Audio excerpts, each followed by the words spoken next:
going to be Pants for playing pants. playing a one shot. We can go around the table and introduce the characters that you guys are playing. We will just start in the order that I have you on Discord. So Stacy, go ahead. I've got Nikki Knickknack. She's an artificer halfling. On one adventure, she was turned into a stone and lost her arm. The people she was with rescued her, but her arm couldn't be attached. That is true. Smith, Man, only if we knew a Smith cleric that technically could reattach recognized her. arms. No, this is so this is this is a different Smith. There's sort of like a collective of Smiths that exists across the multiverse. This is one of many. He is one of the many high elf wizard Smiths. The part he's not telling you is they all have a hive mind like the Venom. Yes, they all symbiote. have. They all have a collective conscious together. So yep. Okay. Next up, we got Aaron. My character's name is Arod. He is a monk. He is a bugbear. And he is looking to find out who killed his mentor. Yeah. Up next, we got... Oh, good. Sorry, and he is also watching every direction around him. Yes. He has a robe adorned with many eyes. Up next, we got Steve. Yeah, my guy is I'm gonna shoot you Ashen Hole. He is a ranger and a fighter. He's basically a hired assassin for money. I tried to just make him like a sniper cannon guy, basically. So what he does, he pretty much just hides around and shoots everything from a distance. It should be pretty fun. All right. Up next, we got Jared. I am playing Sprocket, who is a gnome artificer, to where his only companion that he hates with a passion is a magical cat that he found on his doorstep. And he's slowly going insane as he speaks to the cat more than people. Yep. And lastly, we got Smith playing his classic character. You there, Smith? He doesn't need an introduction. I'll He's say, just Smith. yeah. Smith rolls in. He's just like twirling his staff of fireballs in his fingers. What's up? Yeah. So to give you guys just a little bit of background before we jump into this. So basically, up until this point, your group has been traveling together for a little while now. You have all gotten to know each other, to whatever degree you feel that you would have opened up to the other characters.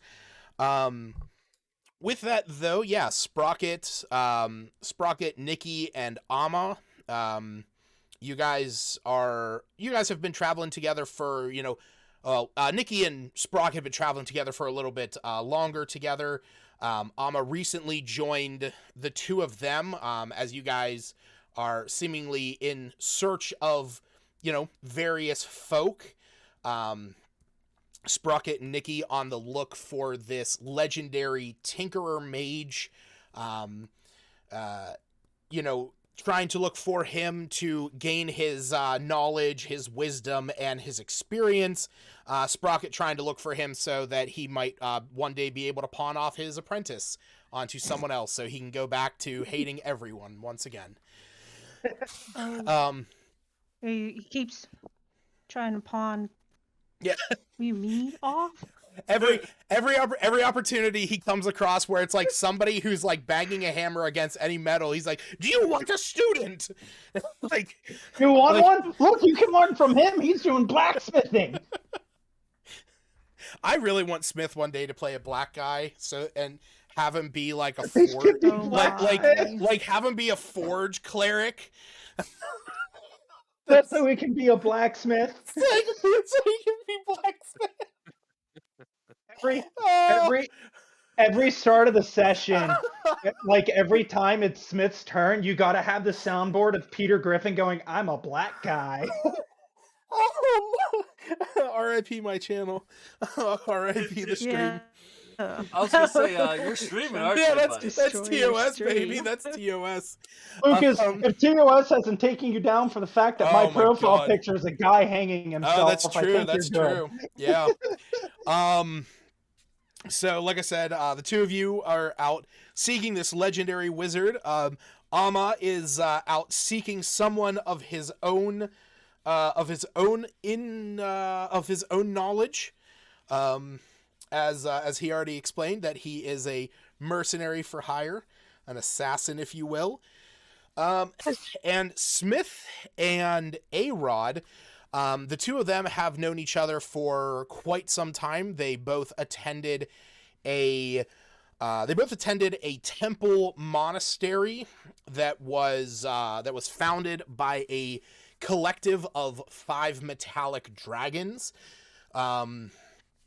And unfortunately, one of their teachers was killed by a rogue red dragon. So they've been on the hunt for that dragon for some time.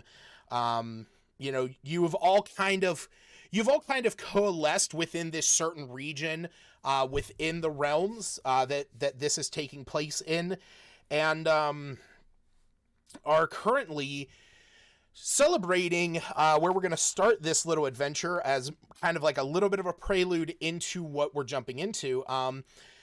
Before we get to what's on the map here. Are we starting in a tavern? You are, in fact. You are I'm starting, okay with this. as cliche as it is, you guys are starting in a tavern. It is early in the Never. day. You guys are sitting there celebrating a well-earned victory after successfully completing Yay. an adventure that you guys turned in and were able to make a decent sum of gold. What that gold is, I don't Way. know. Nor does he care. Nor do I care, because it would be enough that if you each wanted to buy a healing potion in the town that you're in, you could. That's all that it is. Oh, perfect. That's But all that it actually matters all I was for. gonna ask. Because I was basically going to say, if you guys wanted to, you could all have a healing potion to start with. Hey. So beyond that, you guys are sitting there. You're having you're having a rousing lunch here. You're eating, you're drinking, you're having fun. And at one point, the door to the tavern that you guys are in is barged open. Coming in, you see a man drenched in sweat. His clothes are kind of battered and torn a bit. And he is out of breath as he looks around the room, almost in every corner. And the moment he lays his eyes on your group, he lets out this elated sigh and slowly limps his way over to your table and looks at all of you and says, so happy I found all of you. I heard that there were some grand adventurers who were spending the day in the town here.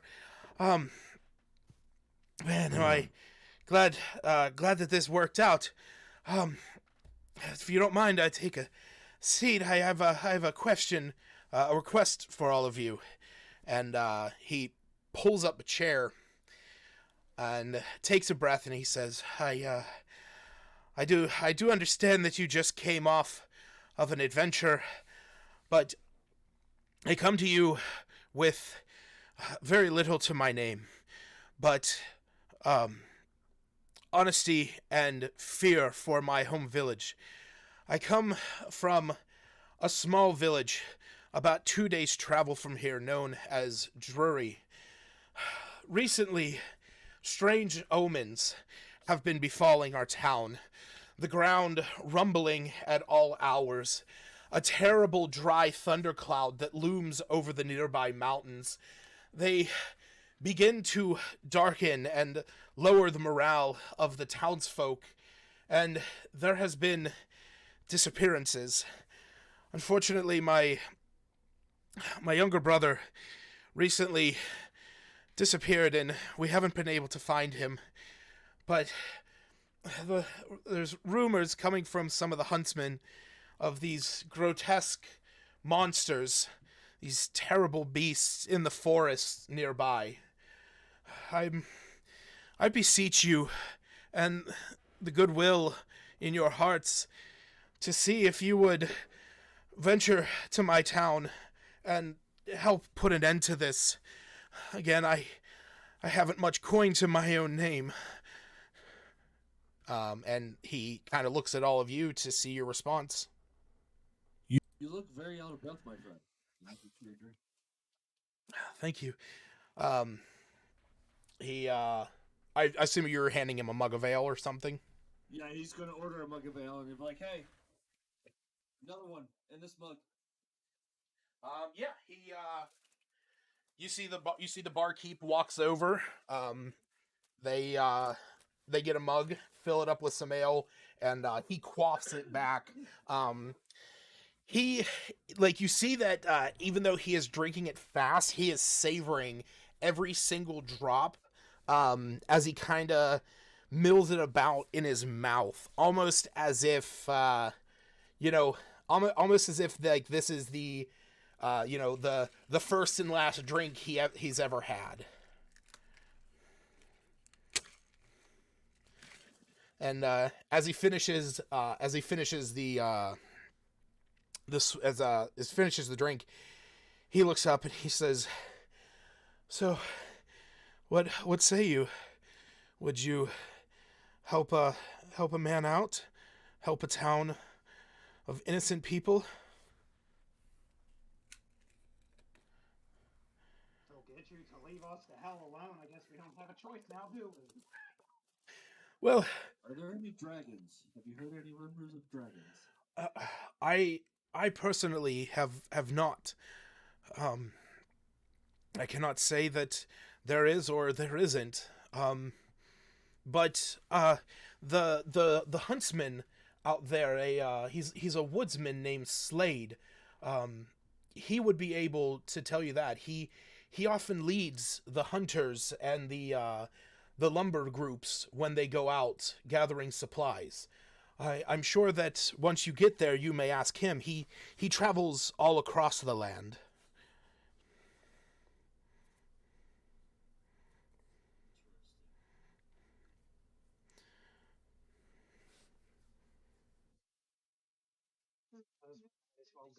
These monsters. I have not seen them for myself, but the hunters, they claim that they are grotesque, malformed beasts that roam the countryside, that they are beyond description.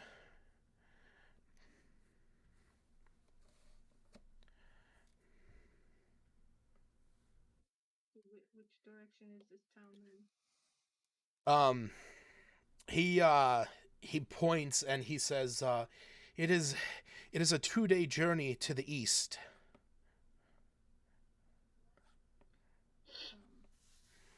So none of us has heard of this town.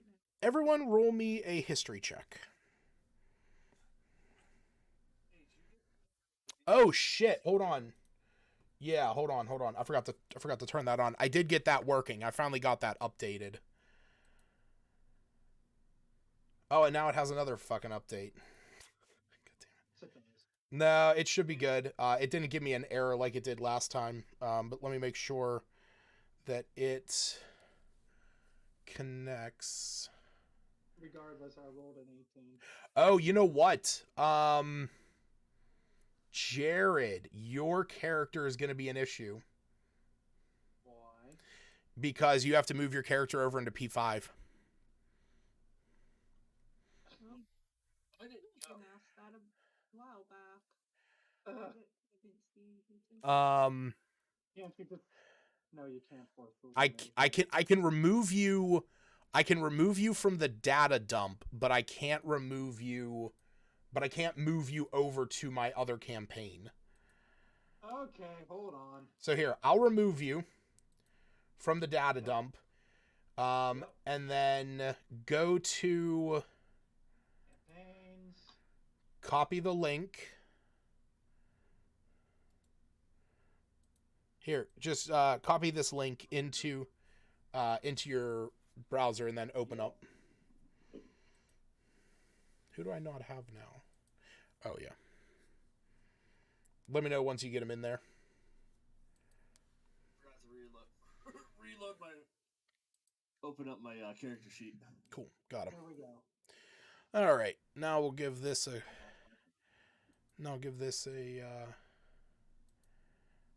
Regardless, I rolled an 18. If you need physical proof of it, I can. No, that's fine. I could still see your character, what your character rolled over on the other sheet. Gotcha. Okay, cool. So reconnected to that.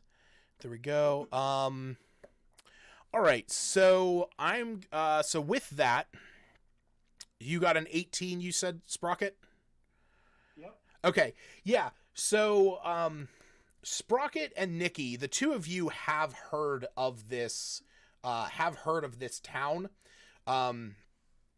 It's a very small It's a very small place. That's kind of just set in the foothills of a large, ominous mountain.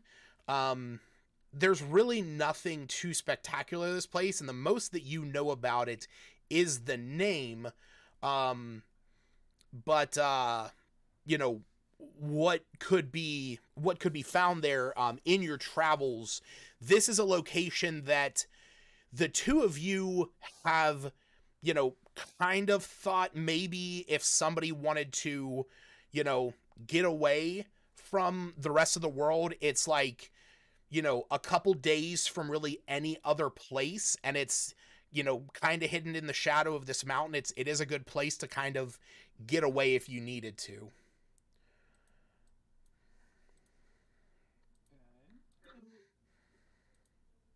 So you've been traveling for a couple of days to get here.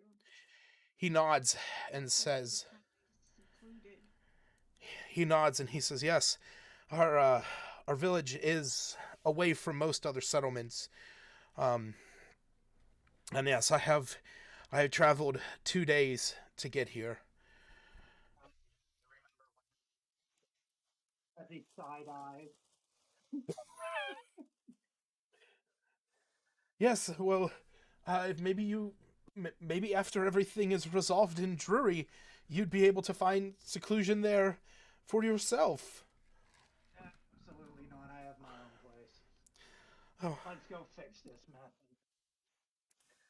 method. I can't thank you enough. I must rest.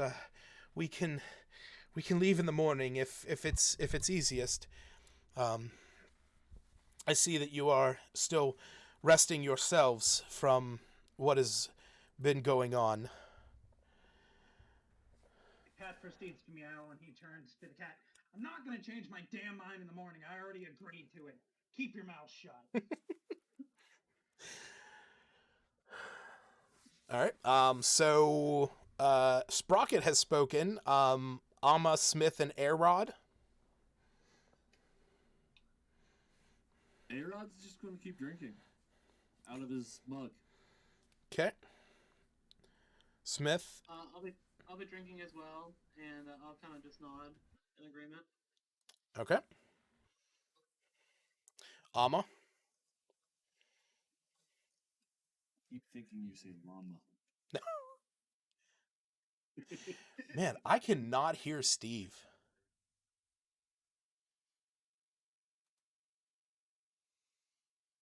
And it's still super quiet.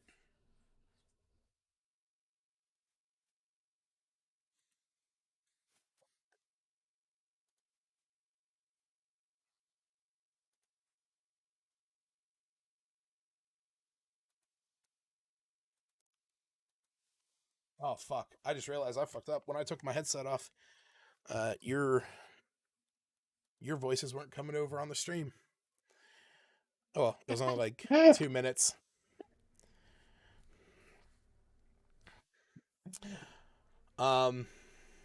Professional streamer, everyone. Yeah, professional streamer. Hey, Lucas, I sent you a message, Is by the that way. any better? Oh, Oh, that's God. that's definitely Yes. better. It's All right. Just using the one on the laptop, so I guess that'll do for now. I need a new Oh, God. Oh, I now got to turn you down for once in this Yeah. entire Yeah, we'll knowing you, Steve. we'll turn you down to 150. Sorry, bro. Oh my god, so loud. Aaron, what are you talking about? Monk clothes. I figured like brass color. Yeah, I don't want that to interfere with the color of something else. You mean wait for the token? No, I'm doing a Hero Forge character. Oh, Christ alive. Okay, well, we'll do it later. I don't We're know. currently in the middle of something. Hold on. All right. So Okay. So as you guys are sitting there, this man Tyree is, sitting there with you, giving you guys, the rundown of, his travel here. And all of a sudden, you see that he kind of like quickens his pace when it comes to drinking. You can see that he's getting like, a bunch of beads of sweat on his forehead, as his conversation becomes very hurried and quick. And everyone roll me an insight check. insight. Wow, my history's higher than insight.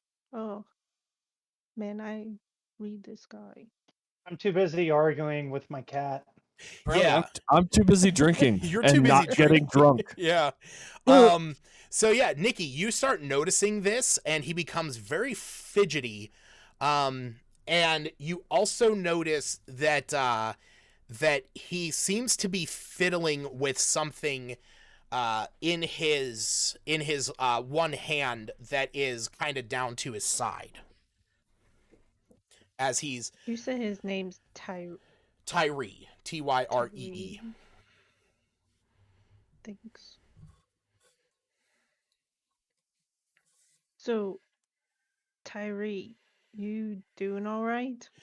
He looks up at you. seem agitated. He looks up at you. You can see that there's a little bit of like bloodshot starting to come to his eyes, like a little bit of red starting to come to his eyes. Sweat's beginning to drip profusely, and he says, "Yeah. I think I need to get some fresh air.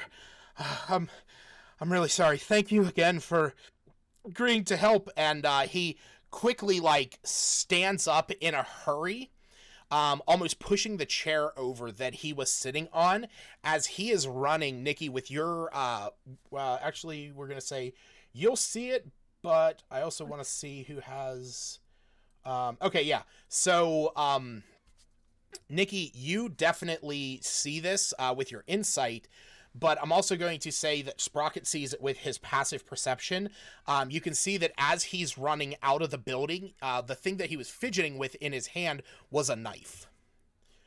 As he barges through the front door, and you can see that he quickly turns around the one corner.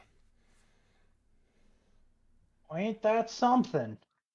Man must have a knife collection. Either that or he was planning on stabbing one of us in the back.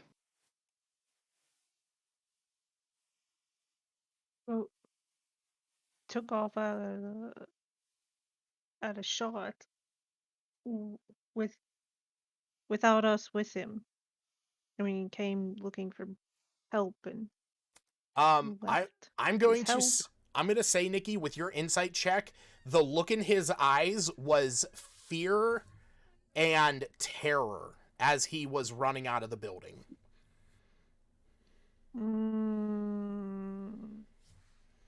I think Nikki would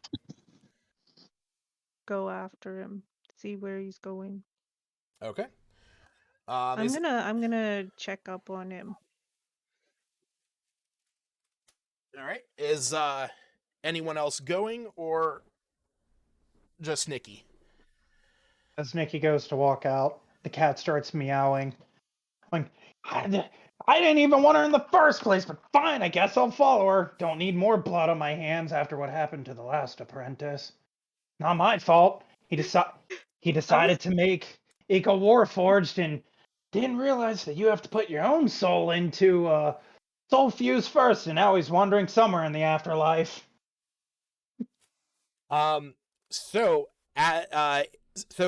Nikki and Sprocket running out of the building.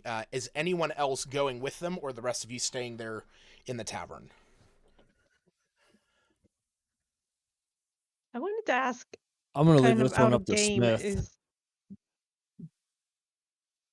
is it imagined that Nikki and Sprocket's cat Jack are friendly after hanging out together?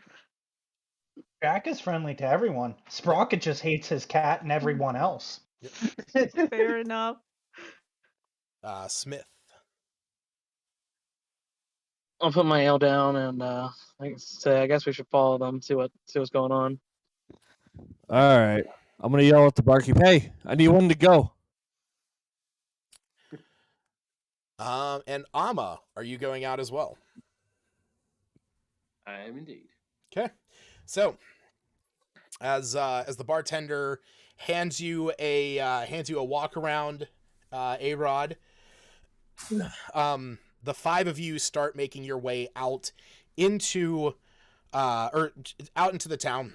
You follow around the corner, and you see that some people have kind of like looked off in the distance to where Tyree was running. You guys follow the path, and you eventually find him as he has gone out into the woods and is in a small clearing. You can see that he's dropped to his knees as you all get there, and he is sobbing. And he turns around and looks at you. He has, like I said, his clothes are all torn. His clothes are kind of torn and tattered from him running through the forest here, but he's covered in sweat. His eyes are bloodshot. As he turns around and looks at all of you, you see he has the knife in his hand, and he says, please, just leave me. Do not try to stop me. Just save my town. And he puts the knife to his throat as he goes to slice across his neck. Does anyone do anything to stop him? Hold person? Yes. You cast Hold Person? What? Yeah. Okay. What do I have to roll? DC 17 Wisdom save.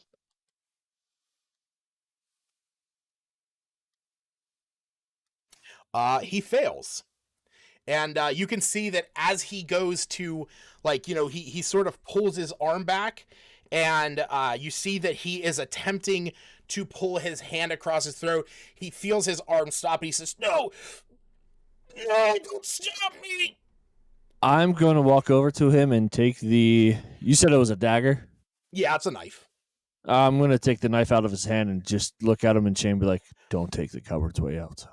As you say this, you can see that he just looks at you and he goes, no! And his eyes start to roll back in his head as his body begins to ripple and form these hideous lumps that begin to change his shape and form. As you guys watch in horror, as his body begins to change and disfigure into this horrific creature reminiscent of this. What he? Where am I looking?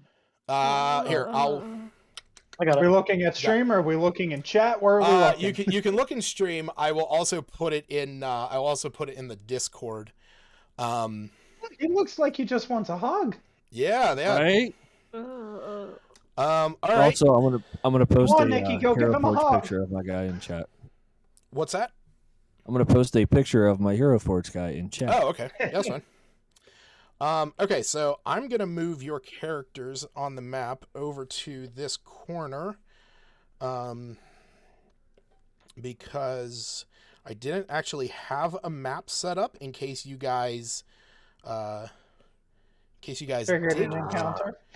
did try to stop him. You thought we would just let him off himself? Rocket Well, was about let to. him- I wasn't sure if was too. anybody would. I wasn't sure if anybody would have ran out after him. I'm 135 years old. Let the man do it. You're All not right. wrong, but So yeah, you guys see this beginning to happen. He is still under the effect of the hold person spell, so long as Smith maintains that concentration. So as soon as you see his body change, it takes a few seconds for it to change, but it's still held there with its hand, to its throat. I guess I'm just gonna punch him in the head. Yeah, so that's my question. You guys are, as long as Smith is, I guess he would get the opportunity to make his saves. So let's go ahead and roll some initiative.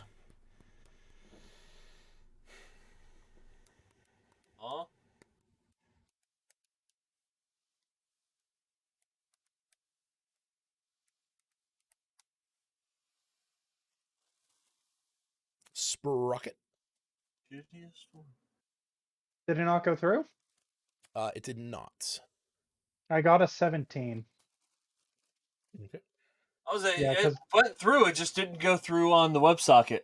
Yeah. Or on Oh. the You know what? Let me click back here. This WebSocket hates everything. It does. All right, there we go. Give it a quick reload. Cool. All right. So, yeah, as soon as this happens, like I said, you see Smith, he casts this, A-Rod walks up, takes the knife, says, don't take the coward's way out, and you see his body change. And we're going to be at the top of the order with Amma. All right. So I guess I'm going to make him favored foe. Okay. And can I use a sharpshooter thing as well? What do you mean sharpshooter just gives you, doesn't impose disadvantage at long range. He doesn't have any cover. Oh, I'm sorry. You want to use the -5 to attack to increase your damage. Yeah, and the +10. Gotcha. Yeah. All right. Yeah. Be my guest. Let's go ahead and roll. And so it's going to be a 14 to hit. That actually misses. ooh. All right. I got another attack down now. Yep. You got 2 attacks. So, and again, you can make any attack you want. Oh yeah. So yeah, if you're taking the negative to that would definitely hit. Wait, does a 32 hit? Well, a 32 definitely hits, but a 27 also hits because he's taking a -5 penalty to get a +10 to his damage. All right, go ahead and roll that damage. So that's going to be what, 1d10 plus 16 plus a d6 because you're favored foe. Is that Colossal Slayer as well? Colossal Slayer is that if he's below his hit point maximum, which he has not taken any damage yet, because he did not have the opportunity. No, Aaron took A-Rod took his knife away from him, and the only thing he had on him so far was a hold person, so he hasn't taken any damage yet. Oh my bad, I thought you punched him or something. No, yeah, he just simply took the took the knife away, but you still get the favored foe D6. So go ahead and roll that. Lucas, I sent you both pictures, by the way. Oh yeah, I saw him. I mean, Okay. it looks cool.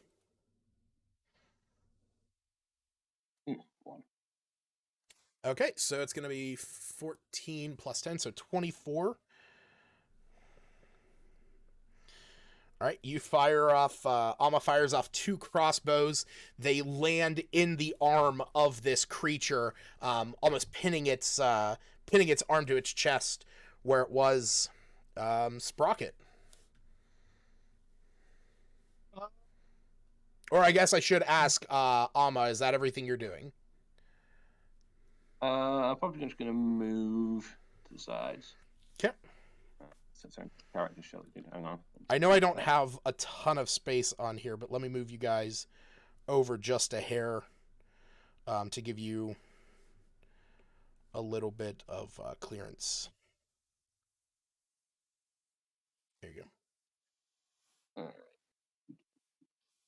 Just to ignore the buildings in the back. Got line of sight. There, yeah. Oh, yeah, you still have line of sight. You're in a small clearing that's not on this map, technically, so. All right. Okay, I'm good. Sprocket. After witnessing transform and whatnot, he'll just be like, see, should have let him do it. Would have saved us the trouble. And then I'm going to go ahead and use Firebolt. Okay. Hey, there we go. Way to start it off. Yeah. You definitely shoot a lackluster firebolt that that does not connect. I tried telling you assholes I'm too old for this shit. All right. Next in the order is going to be Smith.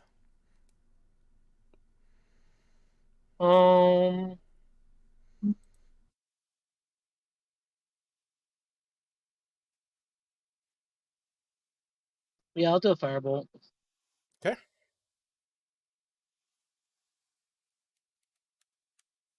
I'll go with Chromatic Orb instead. Okay. 14. That misses. Damn. All Okay. right. It is his turn. He is now going to try and make that wisdom save again. And fails. He is still paralyzed. Oh, wait, paralyzed. Shit. Any attack. Oh, attack rolls against him have advantage. Fuck. Did Steve. I re... Yeah. Steve, Jared, and Smith. Go ahead and roll your attacks all again, because Steve would have had the opportunity to roll with advantage on that first one. Perfect. Roll again, Steve, because technically you had 2 attacks. Oh wait, that was the damage. Now you got to roll to hit. Get my word. It's like, what? Okay. So, yeah, Steve, go ahead and roll damage. Smith, unfortunately, that still misses. Okay. But Jared, yours hit, so go ahead and roll that up. And then I also have to roll a d8 on top of it because of my arcane fire alarm. Yep. Did you see your arcane fire alarm? Arcane I fire. said firearm, but sure. So he would take 13 fire damage. All right. All right. Like I said, he failed his. So it's going to be Nikki's turn. Jesus. I'm gonna just shoot firebolt. Okay.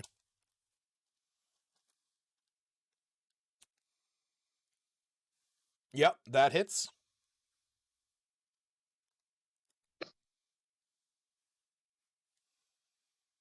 All right. 8 damage. Okay. Apparently I've got a bonus action. Oh, it says is Eldritch Cannon, but did I have to make the cannon first?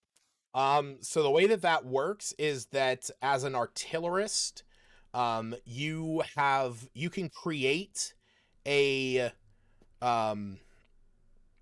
you can use an action to magically create a small or tiny eldritch cannon in an unoccupied space on a horizontal surface within 5 feet of you. You can do this once per long rest, or unless you expend a spell slot to create a new one. And basically, you choose what specific one you want to create, whether that be a flamethrower, a force ballista, or one that puts up a shield. And you can use a bonus action to have it attack. Okay, So, guess I don't have my cannon yet. well, you would basically have to like use an action to throw it out. So, And the reason 'Cause behind that is it- because it only lasts an hour before it disappears. exactly, it only lasts for an hour. So you would basically be using an action to create this thing and using a bonus action to shoot with it. Okay, I use my action though with the cantrip. Right, which means that you wouldn't really be able to do anything beyond that. I can't do that bonus action yet. That's what I was questioning because I just looked at the bonus action list and I'm like, right. That's why under your Make a actions it has create Eldritch Cannon once per long rest or expend a spell slot. You can create the smaller tiny cannon. Okay. And that's essentially what Jack Since is I for didn't do that. Sprocket. So My he cat created is his my cannon. Yep. The cat. The cat gets after an hour. the cat manifests a gun on its back. A-Rod, as the 3 spellcasters behind you each blasted this thing with bolts of fire, you notice something as you're standing right in front of it. One is that the spots where it hit, its skin almost hardens in those spots, and you can see that as the flame kind of hit and rippled around it, it almost like hardened the surface of this creature. I know on there it looks like total flesh, but it almost has like a protective, like muddy looking exterior. And it hardened the moment those fire blasts were hit with it.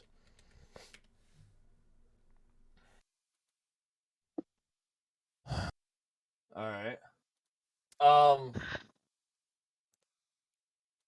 Yeah, the thing is this is one of the pictures that I initially found that I kind of liked, like the look of it, of the surface.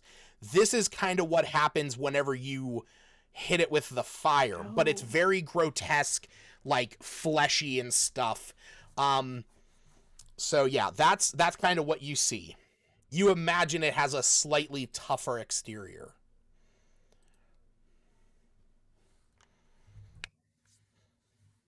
Well, I guess I'm gonna punch it. Okay. And I'm gonna. I'm gonna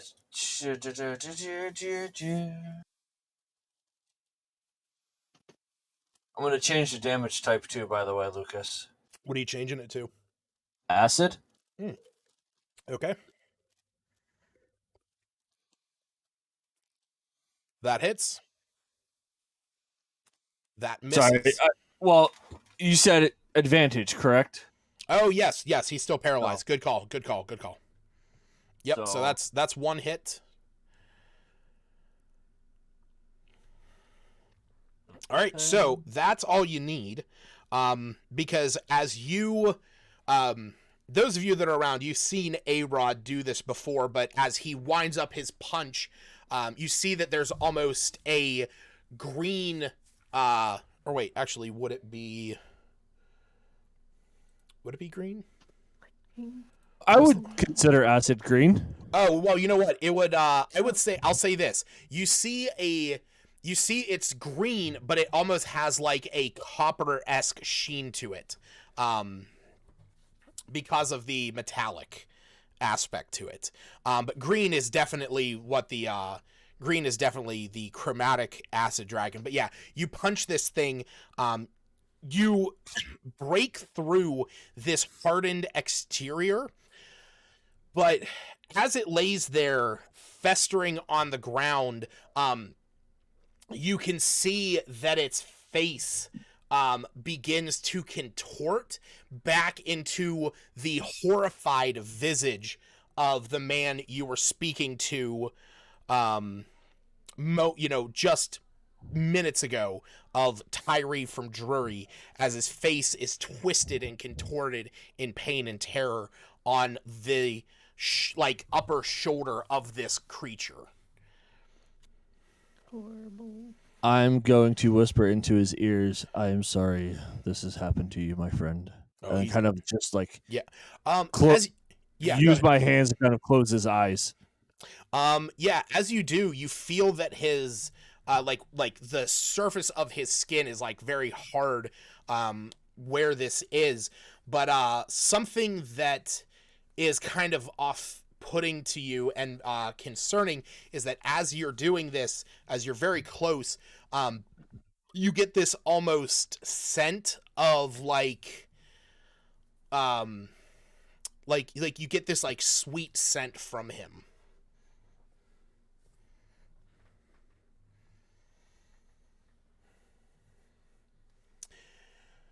And oh, sorry, good. Well, I was just gonna say if he's, dead. Motherfucker dead, yeah. I guess Nikki would want to get a little bit closer, but basically, if any of us recognized that type of creature whatsoever. I will say none of you have ever seen anything like that. You don't even need to roll. We Nope. Have I heard? You don't get to roll high enough. No, there is nothing you Have could I roll. heard stories? No. Have I heard stories? No. Okay. Yeah, there is nothing that you guys could roll that you would hear this. Nikki. The only thing that I will creature say he was talking about. The only thing that I will say is anyone who is proficient in Arcana, so that's going to be the 3 spellcasters, Nikki, Sprocket, and Smith. The only thing that you guys can, the only thing that even comes to your mind is that this almost seemed like a golem, but that's it. Where it came from, how it was formed, the structure of it, anything like that is beyond you.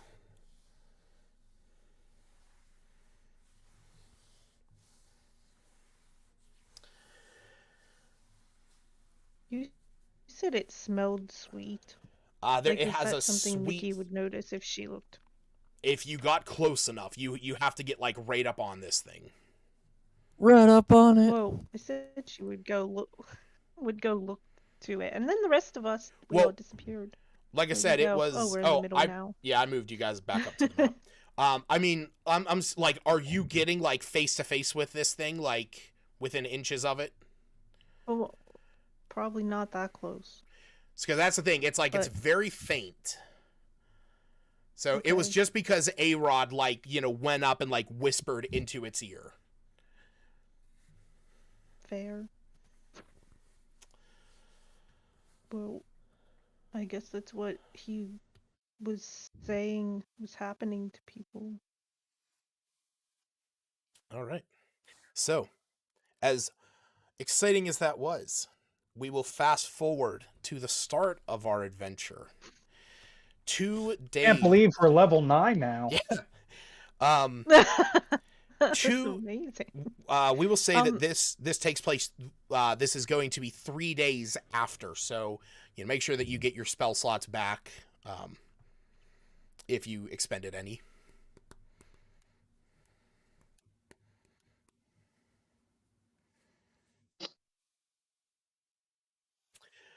But wait, what happened? I was just saying it's We're having a time skip? yeah. We're gonna jump 3 days to you guys arriving in Drury. So make sure you get that chromatic orb spell slot back.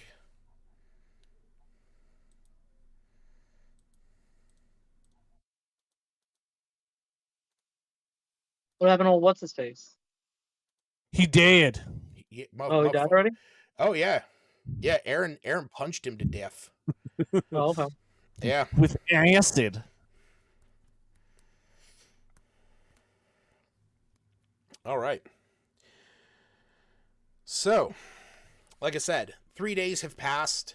You guys have had some time to reflect on the situation that occurred back in your previous town. And as you arrive here in town, you see ahead of you. I know it's not on the map. This map is just for reference for later, for another portion. But as you guys arrive in town, it's not exactly the sad, doldrum setting that you might have gathered from Tyree's explanation. As you walk into town, you actually see that it's a bit of a moment of revelry and celebration. As you see, there is a large banner draped across the entrance to the town, where a guard is standing there that says, birthday celebration of Mayor Oaklane. And as you all approach, you see the guard. He is standing there in full regalia. He's more or less a commoner, but he does have a bow and arrow quiver of arrows strapped to his back, as well as a crude sword in his hand. But you also see that he has a party hat snapped to his leather helmet. And as you all start walking up, he kind of raises to attention and says, "Greetings, travelers. What brings you to our I say quiet town, but today, as you can see, we're having a bit of a celebration." I'm going to ask him if he knew of the gentleman that we had come across. Of course, I forget his name. Town folk, Tari found us in whatever the name of the town was that we were insert town name here. He goes, yes, Tyree, he left town about 3 days ago. Said that he had some business to attend to in the next town over. And that's where we came from. Ah, well. Does he have family here? He does, and he points out into town, and you can see that there is there's this large crowd of people. There's tables and benches set up, people drinking, kids playing games, running around with like sticks and pieces of wood, pretending to sword fight. There's a drinking competition that's going on, an apple pie eating contest, and this guardsman, he points over to one of the guys that is sitting down at the table, who has a bib pulled up around his neck, who is about to partake in the pie eating competition. He says, yes, that's Tyree's father over there. I am going to kind of go venture off and go talk to him. Hopefully I can talk to him before the pie eating contest. And he as you're starting to walk past his guard, he says, please, it's a day of festivities, and he kind of looks at the rest of you, kind of looking over all of you, but he sees more Amma with the crossbow on him, as well as seeing A-Rod carrying a quarterstaff on his back, as well as a short sword. He's like, please just keep your weapons stowed. If you are bringing news to oh God, I did not even bother giving this man a name. If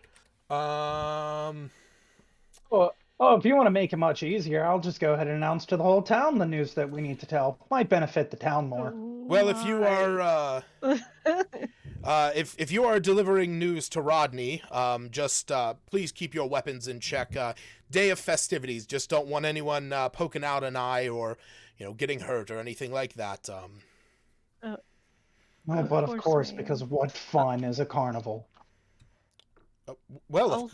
carnival is the pie eating contest is going to be taking place here any minute. Christina grows the best apples this side of the She's mountains. saying all this. Sprocket is already completely ignoring him and walking I've off. already walked off. Yeah. So, Nikki would ask him about. So, Tyree mentioned a hunter named Slade that we might speak with. Oh, yes.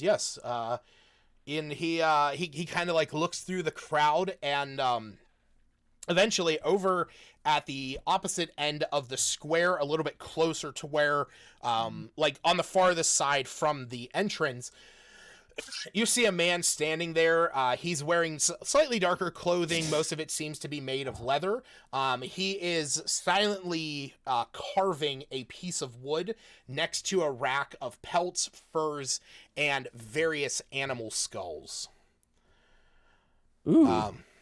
And he says, yes, that's him over there. Slade of the Wood is what he's known as around here. Oh, thank you. And she'll stick out her hand. I'm Nikki. Happy birthday, I guess. The lords have yet to bless me with a name. But in this moment, I believe my name His name is no name. My name is Elliot. I just want to say, I love fantasy name generator, but at the same time I hate it because it fucking gives me the name of Parfait for a guy's name. Also, I immediately gravitated to Marcus, but didn't think that it would be appropriate. Oh, it would 100% be appropriate. There's only been 2 Marcuses in the world. Yeah. And one of them got massacred and we kept reviving. Okay. So am I able to make it before the pie eating contest, or do I have to sit in the pie eating contest? So as you so I do want to know this. So A-Rod, you're going up to where Rodney is. Figuring with Sprocket. Yeah, Sprocket's going up there. It seems like Nikki's going over to talk with Slade. Amma and Smith, what are the two of you guys doing? Did I hear there was a drinking contest? You see that in fact there is over on the southern side. There is a large table where you see this fairly rotund, kind of like a bear of a man, that has barrels of ale stacked up here, and he seems to be sitting right next to a fairly older, kind of like ancient, shriveled man, that they are both partaking in this contest with some of the other with some of the other townsfolk. Has that started yet? Well, that's the thing. You actually see that they smack their flagons off against the table, which are all made out of small little ale barrels, and then they all take it back, and you see the bear of the man. He's as you guys are all kind of walking in, seeing this whole scene. You see he drinks back, and he stands before everyone else and lets out this mighty burp and a roar and says, "Yes, Gelrod Oaklane still rules the drinking circle. This is why I am your mayor." And there's this laughter that kind of goes across the town square. As you see the older man, he finishes shortly after, and gives him a pat on the arm. And you do see that they are starting to line up another set of flagons, Amma. Amma's gonna go over and partake in some libations. I want to say A-Rod would have partaken too, but he wants to deliver the news first. Yeah. We'll definitely have a scene with that. Smith, what are you doing in this moment?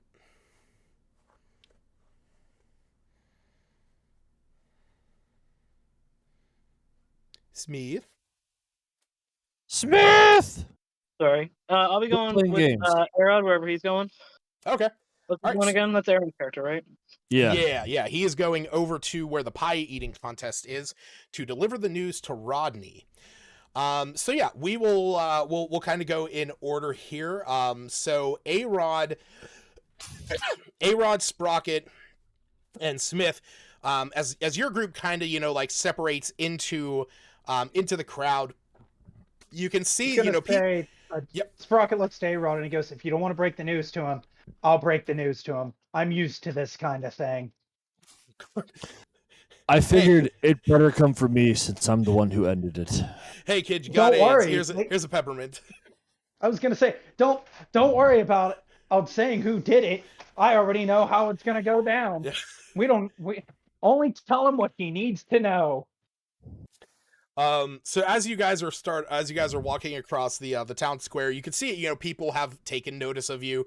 Your eclectic group is definitely drawing some attention. You see a lot of the kids here have stopped to stare and gawk at your armor and your clothing and your weapons and your artifacts from faraway adventures. You can hear people realize we have two big we have the wizard and the big bugbear, and then we have just this small disgruntled old man that just looks miserable. Well, that's it. You guys have a bugbear monk, a high elf wizard, a human ranger, a gnome artificer, and a halfling artificer. So you guys have these two really short folk that are decked out in tech. You have a guy that is dripped out with a crossbow, as well as mithril plate.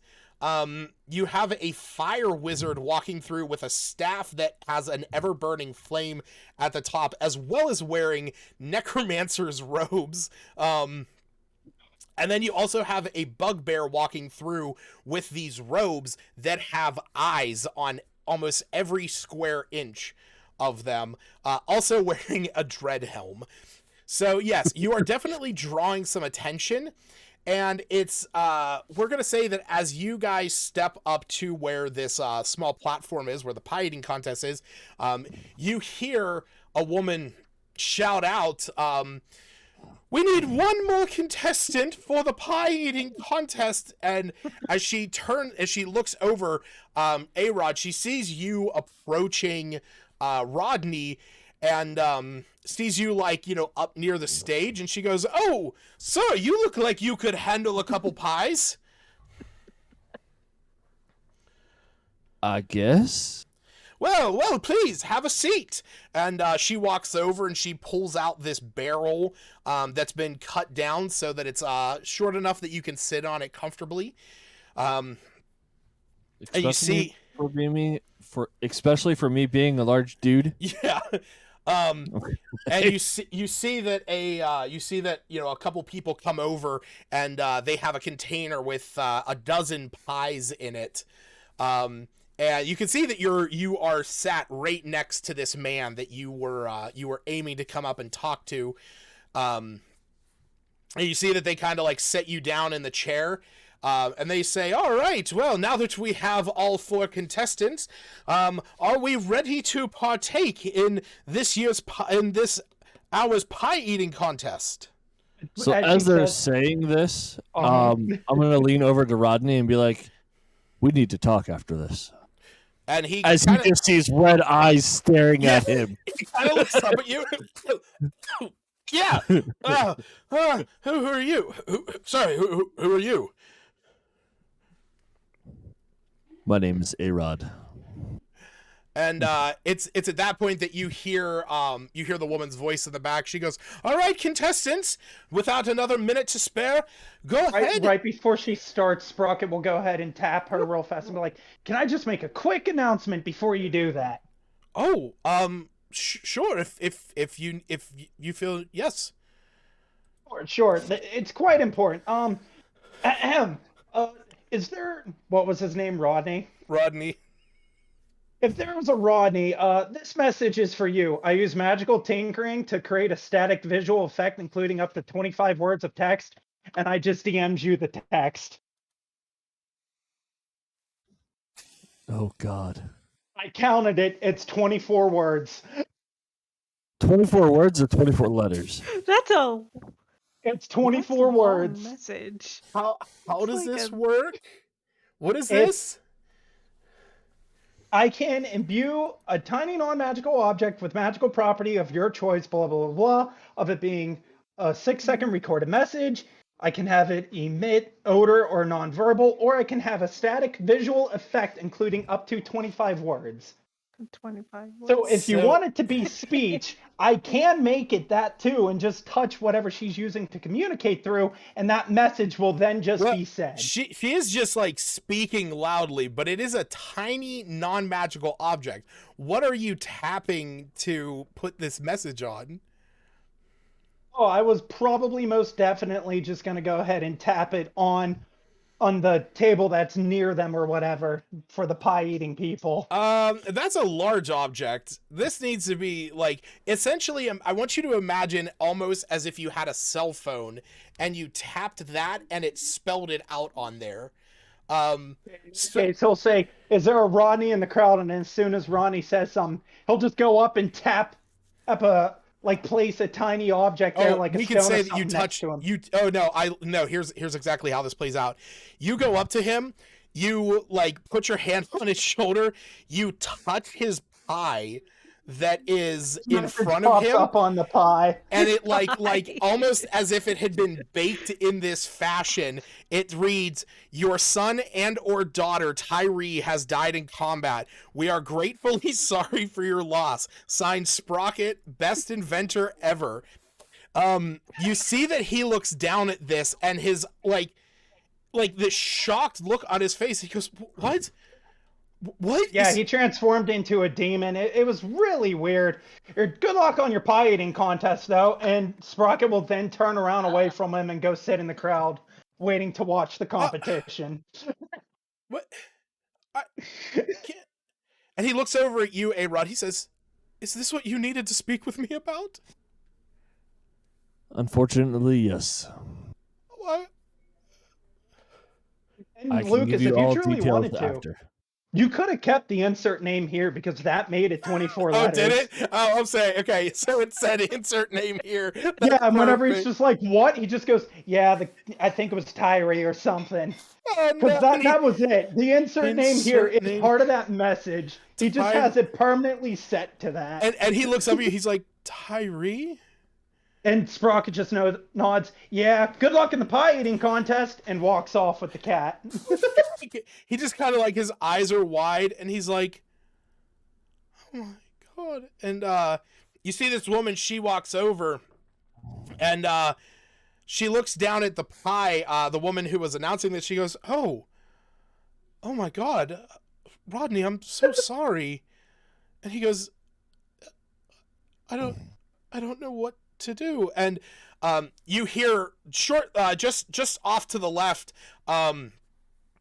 you see a kid, and I'll say this, Sprocket, from the audience, you can see this.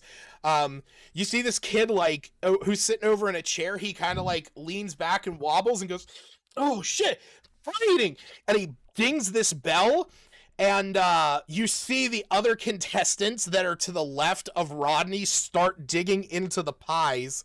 A-Rod, do you start digging into the pies? I dig into that pie like a monster. Okay. All right, buddy.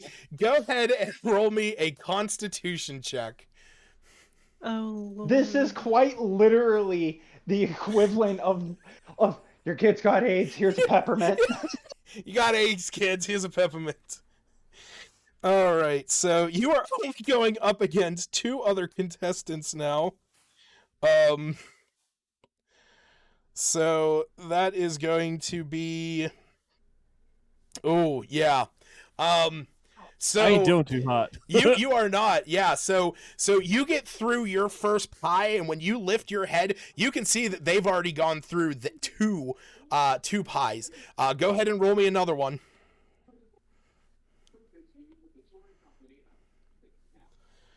Oh, I gotta write this down. Where's my pen? There it is. I'm waiting for Nikki to come by and just be like, "What's going on?" And Yes. as soon as Sprocket just goes, "Oh, I told him that his kid dies," I imagine that Nikki already knows exactly how Sprocket did it and just looks mortified Yes. when she finds out. All right. Well, yes, his lack of tact yet again. So you start digging through this.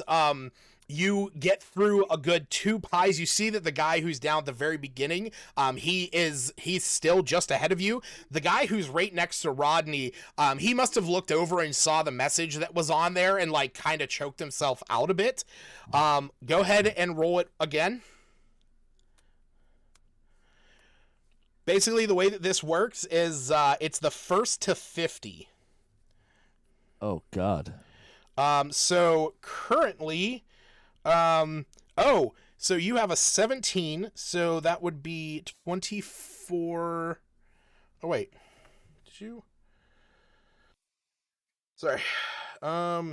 16, 15, 18. Okay, he is only 1 point away.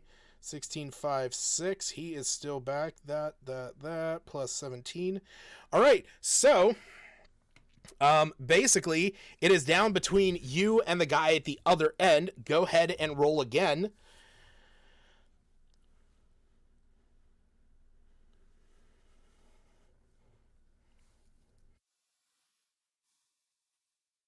As he's doing this, can I do a flash of genius to add +4 to his roll? When you or another creature you can see within 30 feet of you makes an ability check or a saving throw, you can use your reaction to add +4. All right, let's take a look at this. Let me see what I got here. It adds +4, and he just yells out, "Come on, you grizzly beast! I thought you could put down more pies than that."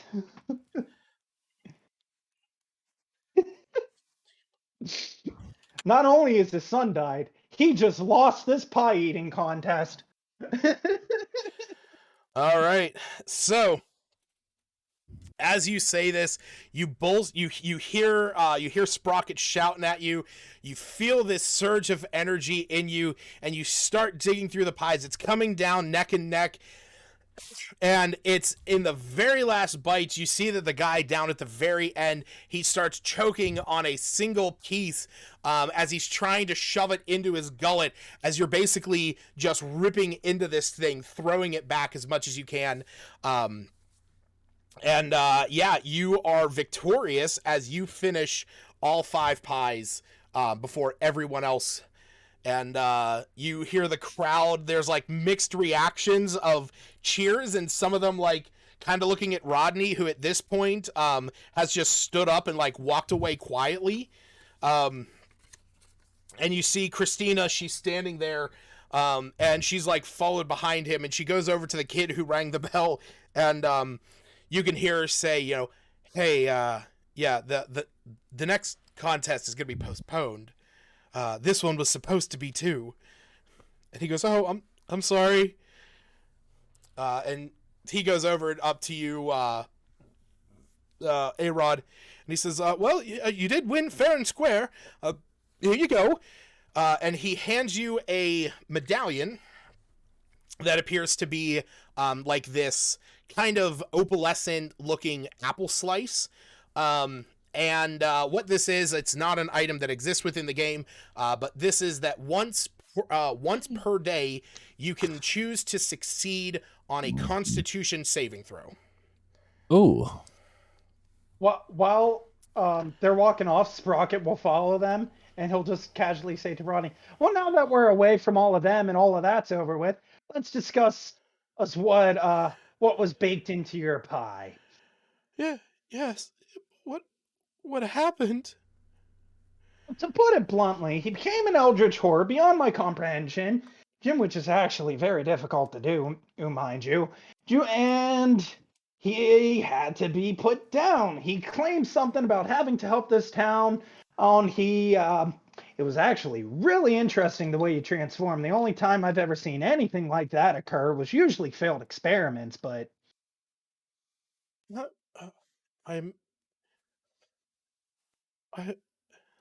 he started to blister and boil. It looked like the Black Plague for a second, and then he just morphed into this creature, and Cat saw it, didn't you? The cat proceeds to meow, and he goes, oh yeah, I forgot that part. He said something about coming here to town to help out with something else, need to speak to a hunter or something like that. I wasn't really paying attention. Speaking of which, A-Rod and Smith, since the two of you are nearby, go ahead and roll me perception checks. See, this is what happens when Nikki isn't around. Sprocket just kind of rambles and gives no remorse whatsoever. Wait, why do you have advantage on Oh, your rate of eyes. Yeah. So definitely A-Rod. You notice that when Sprocket starts talking about this to Rodney, that you see Slade's it garners Slade's attention. And you see that Rodney is basically just like inconsolable at this point, and Christina, the woman who was running this apple pie eating contest, she turns around, she says, I don't know you, but you have the worst bedside manner. This man's son just went missing days ago, and now this happens, and you spring it on him in the middle of a contest? I figured it's better for him to know now than lose a contest and then find out and make his day worse. Figured I'd tell him before the contest even starts.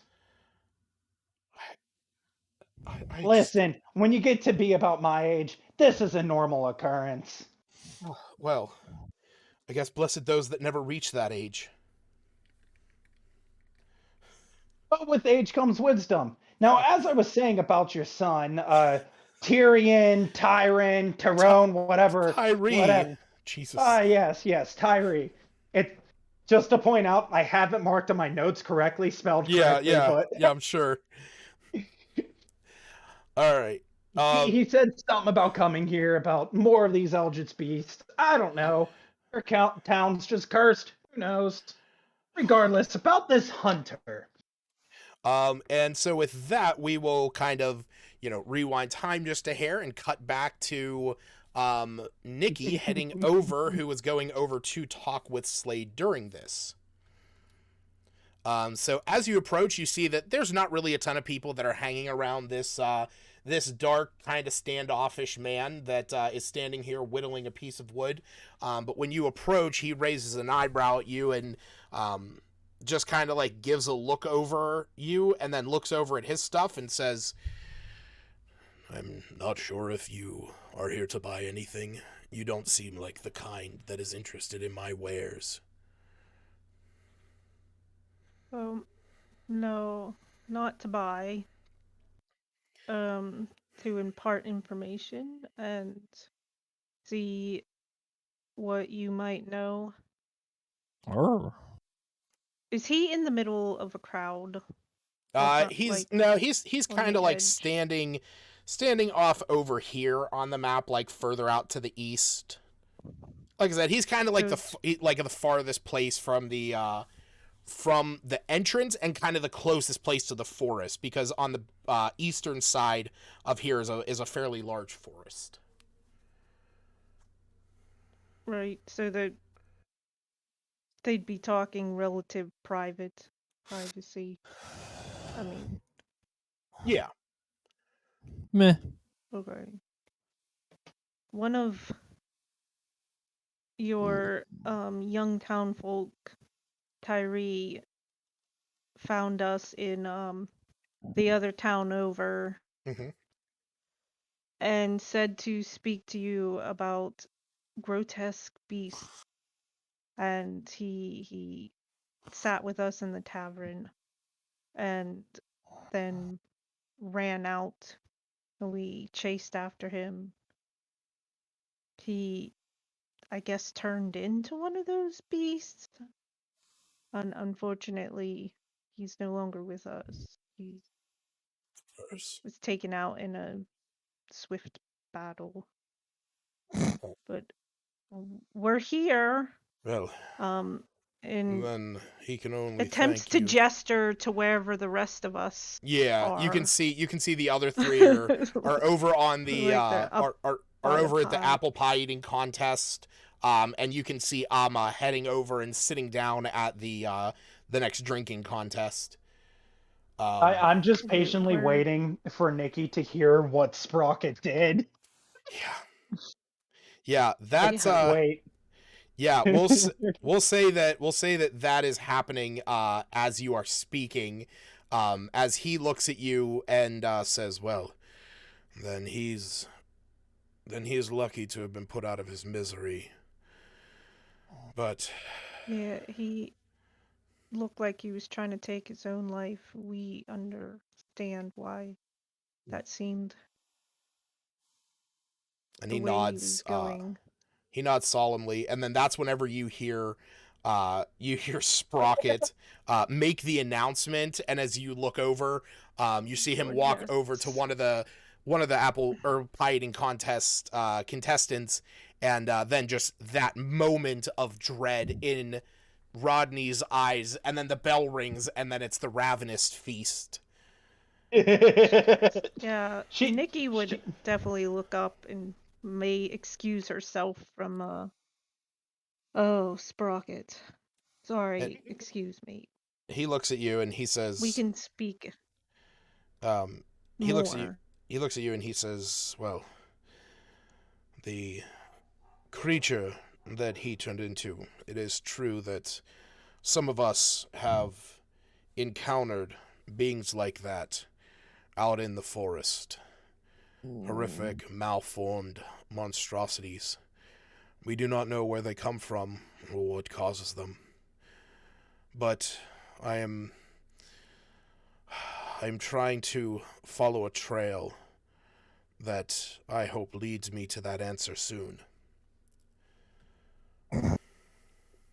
Well, we came all this way to help out, so once we are able to regroup, she looks up after that, we can form a plan, I suppose. Well, the festivities going on today are going to be quite ruckus.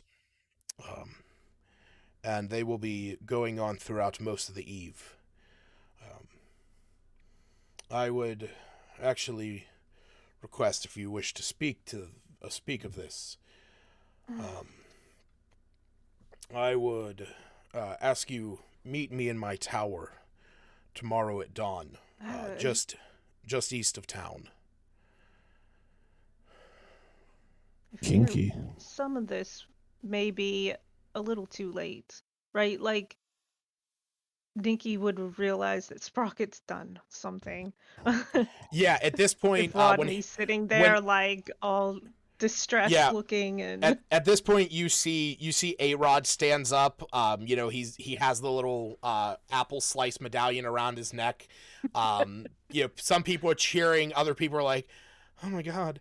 And you see Rodney, he's just like kind of taken a little bit further away from the group, very like forlorn and sullen look about him. And then you see Sprocket follow. Yeah. Yes, I will gather my group. Where can we meet you? And he explains to you where you can find his tower out in the forest just east. He says, "Meet me at dawn tomorrow." Dawn. Yeah. Sounds good. Will do. All right. So while that is all going on, and while the sorry, yep.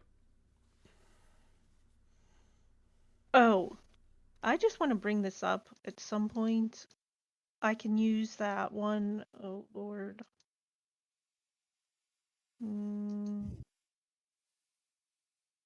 Oh, the all-purpose tool. As an action, I can focus on the tool to channel a cantrip for 8 hours. Yep, I'm aware of what I can do. I think I'm just gonna go. Oh, I was just gonna say I'd probably go with Toll the Dead and not think about it beyond that. Okay, when it that's comes time to. That is perfectly fine. All right, so Amma, as the group kind of splits up, you make your way over to where the drinking table is. As you approach, you see that large man who announced himself as Gelrod Oaklane. He takes another flagon of ale, sits down. You see another man who is kind of like burly as well, not nearly as big as Gelrod there, but he is wearing a like a carpenter's apron. He sits down at the table as well as you approach. And they both kind of like look up at you, and you see some of the other townsfolk, and Gelrod stands up and he says, welcome. Are you here for a drink? Well, gents, you mind if I sit down and have a wee drink with you? Oh, please. I wish for the competition today. 'Tis my birthday tomorrow. My town has decided to throw us a celebration. All right then, big man. Line me up with a brew. And he sets down. You see one of the townsfolk brings over a large, it's like a small barrel, but it's a large flagon of ale. And you see Gelrod sits there, and he looks at you, and he says, how about we make this interesting? First to skull 3. Why not? It'll be fun. And he looks over at the other gentleman who sat down. He says, and what of you, Kristoff? And Kristoff nods, and he says, I haven't had a drink yet. Might as well. And Gelrod laughs, and he says, this will be my 7th. And so with that, you see some of the townsfolk, they come over, and they set 3 flagons of ale down on the table. All right. As somebody announces a countdown, a 3, 2, 1 skull, go ahead and roll me a Constitution check.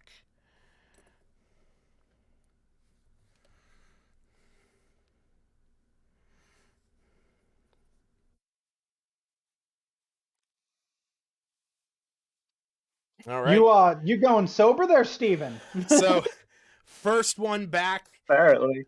First one back, you see Gelrod basically just opens his throat wide, flushes it down into his gullet. He chokes back a little bit. Kristoff, he goes and he takes the first sip, and and he kind of shouts across the town square, and he goes, Christina, this is far spicier than I expected. And she obviously can't hear him in this moment. And you go to take a sip back. This is a fairly spicy ale. It is a cider. It's a very hard cider made out of the same apples that the pies are made out of. But you eventually do get through it. Go ahead and roll me the next one. Okay. Oh, this tastes like piss.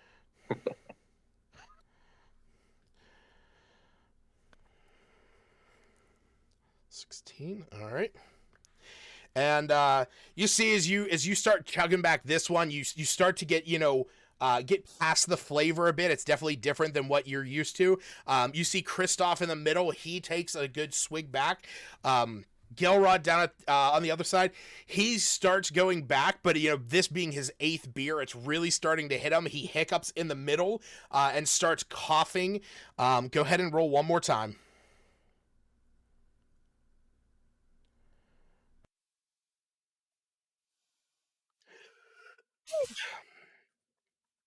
Oh, man.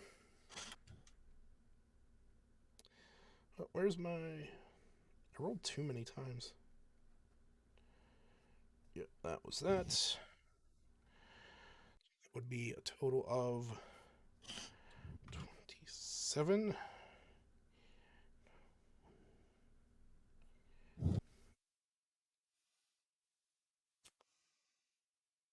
All right. So he had 21 and he had 22. All right. So that middle pint or that middle flagon that you had was really your catching up point, as this last one is starting to get heavy and really warm in your throat. As you're slowing down your chug, as you set it down, you see that Gelrod and Kristoff are finishing up their third pints, and they look over at you having already finished. And Gelrod stands up and kind of like weak, like wobbly in the knees, he walks over and says, it's been a while since someone's beat me in threes. Oh, good for you, lad. And gives you like a big pat on the back. Hey, that was fun, man. The other guy seems to drink like my grandma. I'm And he really looks- here for the free booze. Yeah, you look over, you see Kristoff, he's like standing there rubbing his head. He's like, oh, I shouldn't have done that. Oh, that middle one wasn't too bad, but so much. And you see that he kind of like, holds back a little bit of puffed cheeks, and he runs over to the side of a building, and you can hear him upchucking a bit. We'll say at this point, you can hear the commotion going on at the pie eating contest, as well as seeing the sight of Kristoff vomiting.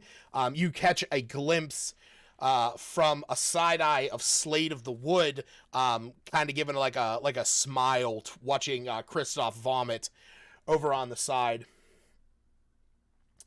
All I'd like to say is Sprocket knows how to deliver a message.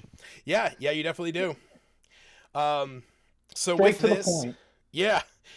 So with this, you guys have you guys have the day to revel and go about. Oh, also he Gelrod explains to you Amma, that for beating him in a drinking contest, which no one has ever been able to do, he hands you a flagon that is etched into the side with the name, and he looks at you. He says, "Here's a flagon of from an old drinking buddy of mine.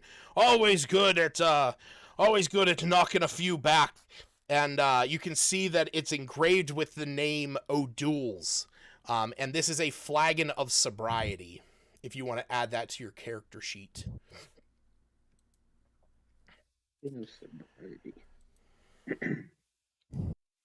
That's what I have. Yeah. Or sorry, not flagon, a tankard of sobriety.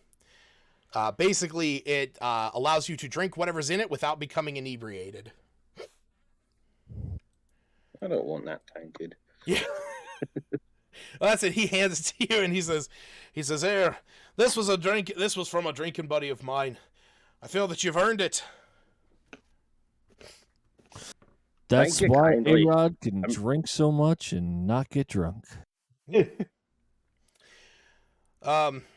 And as he's handing this out, you hear there's a bit of a whistle that catches all of your attention, and coming out of the bakery, you can see there is like I said, kind of garners everyone's attention.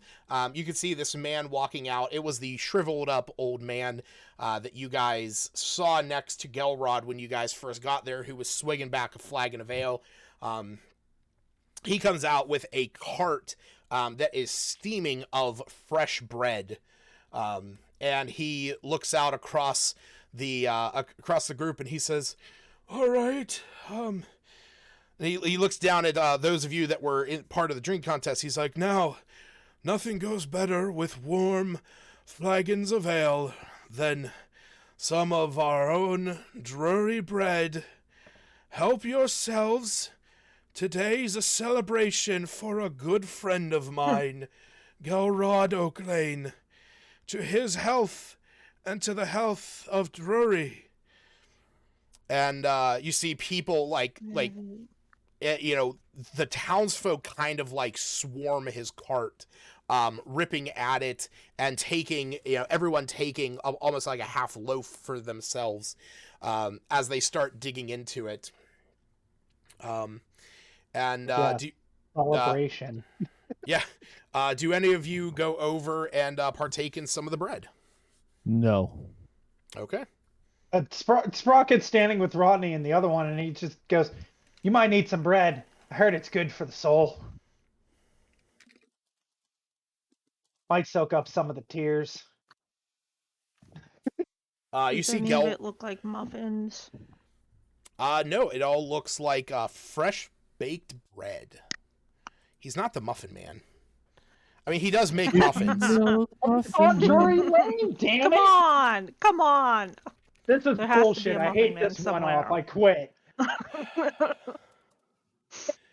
But yeah, no, it's all fresh baked bread. Fresh baked bread, and it's kind of like that obnoxiously perfect looking bread that kind of looks like this. It's the bread that everybody made on TikTok during when everybody was under house arrest for a year. Sure. It is, like I said, it's like steaming. It's nice and fluffy. You can see everybody here is digging into it. Gelrod takes a loaf and rips it in half and hands you a piece, Amma. He looks at you and he says, it's good for soaking up the alcohol. Hey, thank you. It looks delicious. I'm cooking some great meat. Oh, Nikki would take some bread. I mean, she's a halfling after all. They like to eat in merriment. They'll partake in whatever is being offered. It's polite. Yeah, it's some of the best bread that you've ever had. It's super warm, just came out of the ovens. It's really sweet, light and fluffy, but it's got a good crust on the outside. Yeah, you can see that the whole town. Butter. What's that? Where's the butter? Oh, as you say that, you see that this like little boy who's running around the entire place. He basically just has like pats of butter that are all individually wrapped, and second he hears you say about butter, he runs up and he says, "Oh, here you go," and he hands you a little pat of butter. She'll smile and thanks. Yep. Butter boy, to my business. And he runs off to the next person who mentions the word butter. Sprocket's just too busy ruining Rodney's entire life. Yeah. No, at this point, Rodney has like walked away into the forest. Oh. Oh man. Don't get lost in the forest. He'll go over to grab the butter and or grab a piece of bread, and he just goes right next to Nikki and he goes, "Don't worry, I already handled the death of the child and told him about it," as he just nonchalantly cracks open a piece of bread and starts eating it. I had imagined. I spoke with the hunter. Oh, good. That solves some that solves some issues. We're to meet with him in his abode in the morning. That sounds good to me. He said. It's at this point as you're having this conversation. We're gonna say that you're all kind of in like a bit more of a central area. I'm gonna put you guys just over here because I kind of imagined the drinking table over here, the pie eating contest going on over here, Slade's stand obviously back here, and then coming out of the bakery is the cart of bread. But as you're standing there, you're having this conversation. All five of you feel this slight tremor in the ground. It doesn't like knock you to your feet or anything, but you definitely all feel this like slight tremor under your feet. You see there's a momentary like kind of like quarter hush across the crowd, but most of the people around here just ignore it. Guys, you felt that, right? Sorry, I farted.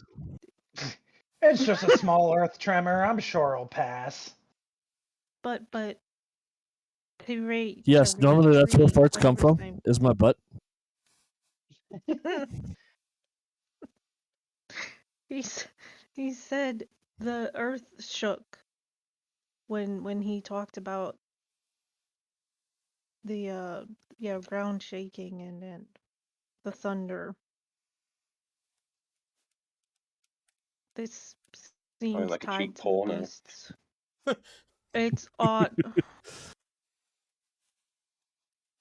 The town folks don't seem concerned, though. I mean, the townsfolk just kind of go back to their business. Oh, Yeah. if it's an issue, we'll burn that bridge when we get to it. A lot of burning. I believe everybody So- does fire here. Oop, did not mean to read this. Just have a good time during the festival. I'm gonna go take what I Yeah. have and try to avoid the crowds. Nikki's looking for a drink to wash down her bread. Yeah, you see that Anything there's else that might be you see, interesting to eat, like a. oh yeah, there's like apples, there's candied apples, there's apple pie, there's like apple fritters, there's like pecan apple salads, basically anything that comprises of apples or bread. You got your pick of the litter. Apple and bread festival. Yeah, I mean, basically that's like what this town has going on. Christina, which I will say you guys find out some of this information along the day, but Christina owns the orchard, and she has a cart there where she actually sells her apples. You find out from Gelrod that he buys bushels of her apples to turn into the delicious spiced cider that is available. And you also find out that Kristoff is the local carpenter who helps manage Gelrod's heavy barrels of cider. And as the evening continues on, and you guys are enjoying the festivities, you notice that the ground sort of tremors once every few hours. And it's kind of the same thing. Like, some of the people like pause for just a half second and then continue on with what they're doing, and other people just straight up ignore it. So as you guys are continuing on into the evening, eventually the festivities begin to peter out. There are some bards who have come to town in the recent weeks that are singing and playing their songs. Names are Mathilde and Ewan. And as their music peters on, you guys are welcomed at the local inn in order to spend the night. Gelrod explains that because Amma beat him in the drinking contest, that he is willing to pay for your stay for the night as a sign of appreciation for a man who can hold his ale. So do any of you go in early, or does anyone stay up late to kind of like, play out the festivities into the late evening? Sprocket's gonna tell him to provide food or whatever at his door. Just knock once, leave, don't say a word to him. He's going to his room. And please ignore any flashing lights. All right. Okay. What else is there to do besides dance to the bard's music? That's pretty much it at this point. There's maybe just like a dozen or so, like maybe 24 people out there that are just kind of drinking and dancing around. There's a bit of a bonfire going on that's casting its red and yellow glow on everything around here. Nikki would stay out with the festivities due to halfling nature. Sure. But they just recently finished some adventure. Yeah. Traveled for a couple of days. There's a party. She's not going to miss it because they're going to have to do some important crap tomorrow, so right. might as well. So That's the Amma, Sprocket way. so Amma, Smith, and A-Rod, what are you guys doing? A-Rod's going to bed. He'll be drinking. Okay. And Smith? Guess I'll go to bed too. Okay. So yeah, we'll say Sprocket, A-Rod, and Smith, you guys head into the tavern. You get situated for the evening, getting ready to head out at dawn to go and meet up with Slade. Nikki and Amma, as you guys are kind of sitting up here at night, go ahead and roll me some perception checks.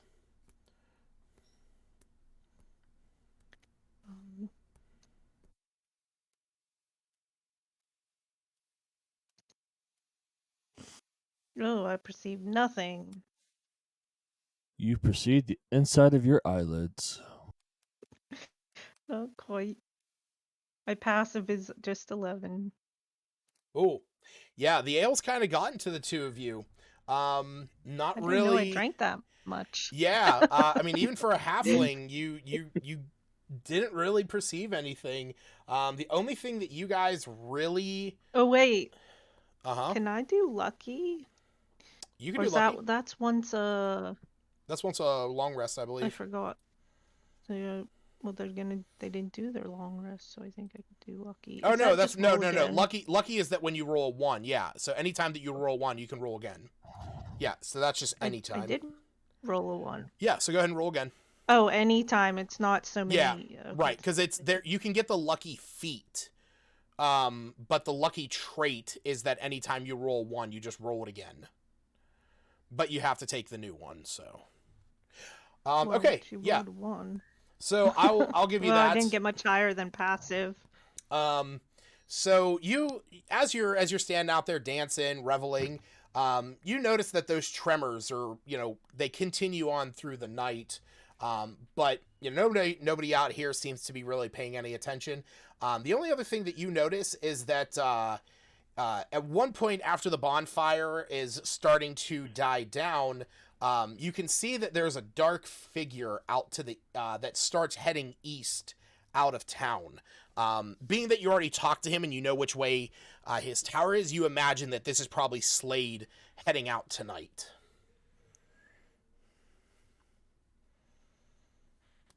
Yeah, I would just make note of that. I wouldn't be following him though. I mean, yeah. I just wanted to let you know you probably saw getting him. late and Yeah, at this point it's fairly late. So give me just one quick second. I got to go to the bathroom, and then we will move on to the next day. Give me just one second. Sweet, I can continue playing my game. Aaron, what's the armor you have? My fur? Oh, you just have natural armor. You're not wearing any. I'm a monk, bud.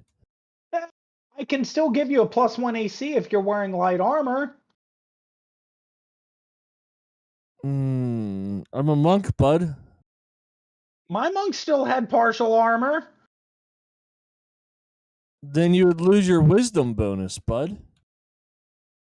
To an extent. It depended on what type of armor. No. Yeah, because Nero had armor that didn't lower his wisdom. Unarmored defense while not wearing armor and not using a shield. Your AC equals 10 plus deck plus wisdom. Oh, that's why, because you built yours into wisdom. I did straight dex because of the background that I took and everything else. Because with the dexterity build and whatnot, I could literally just punch everything, and I built straight dex because I had him as an underground fighter. Mine's dex based too. Mine's an 18.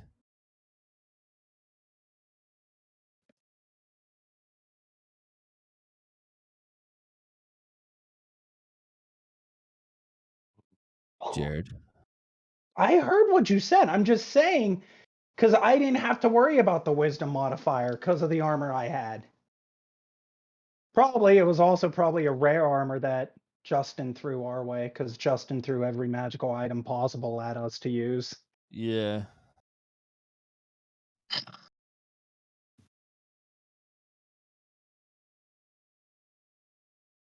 that was the thing. I have so many spell infusions that I can just give everybody everything they need. Hey, just enchant my helmet. That does absolutely nothing other than make my face look scary. Technically speaking, if it counts as an armor piece, I can give you a +1 AC and make you go up to. Wait, no, it has to be a non-match. Wait, I believe it has to be non-magical. It is an uncommon. But is it magical? That's what I need to know. So If your helmet is item common. This fearsome steel helmet makes your eyes glow red and hides the rest of your face in the shadows while you wear it. so it's 100% magical.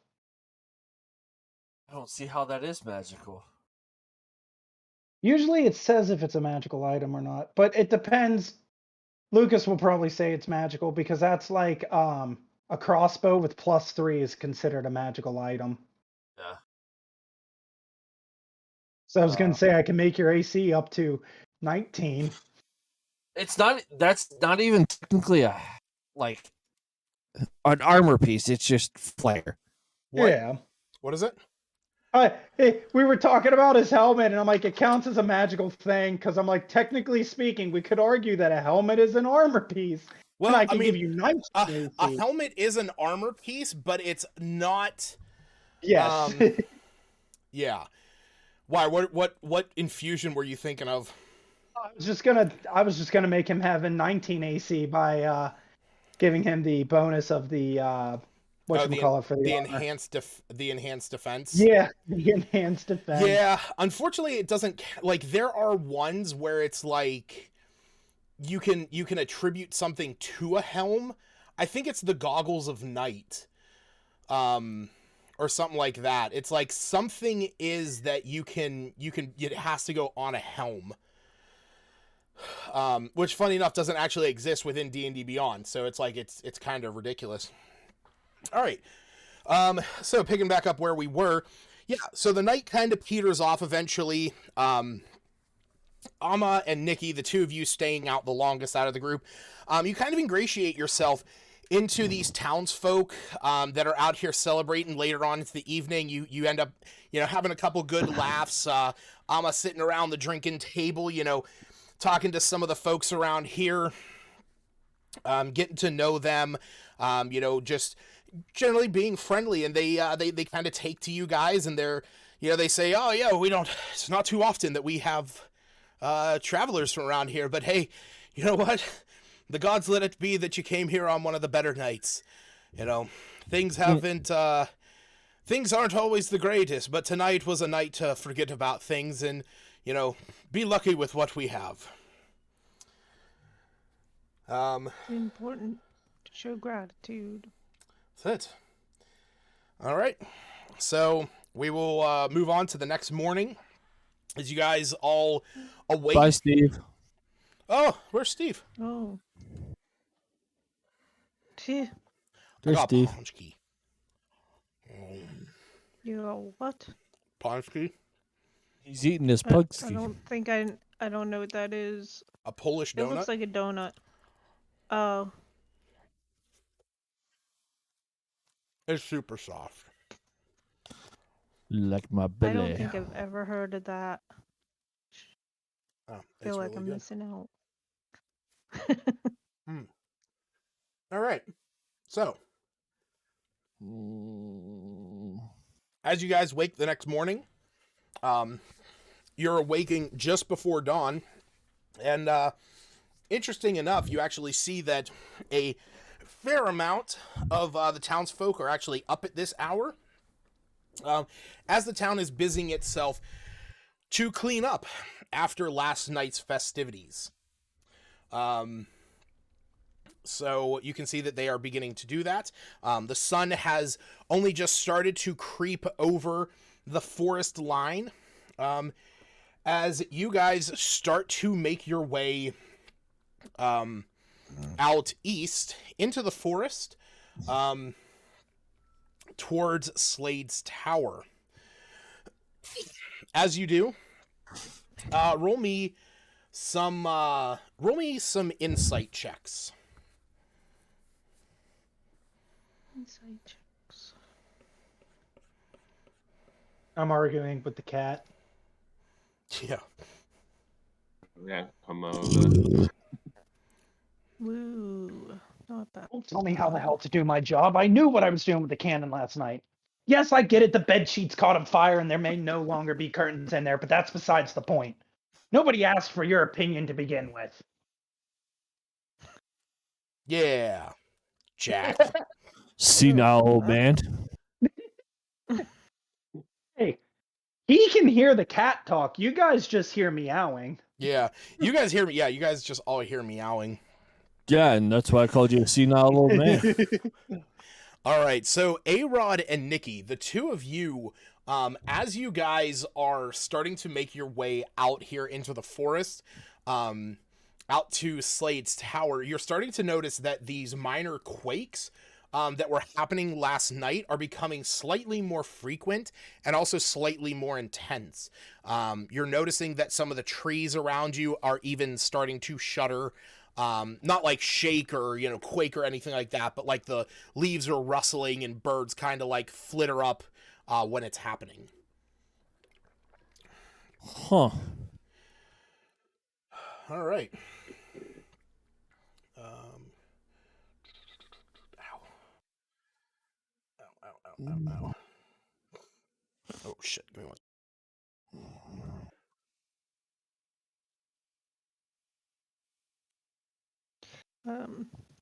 One, Nikki would two, right? let everyone know she seems to think Go to the forest. the quakes are more common. The leaves are moving. Is there a breeze that could be causing it? No. And she the leaves are moving. The ground's moving.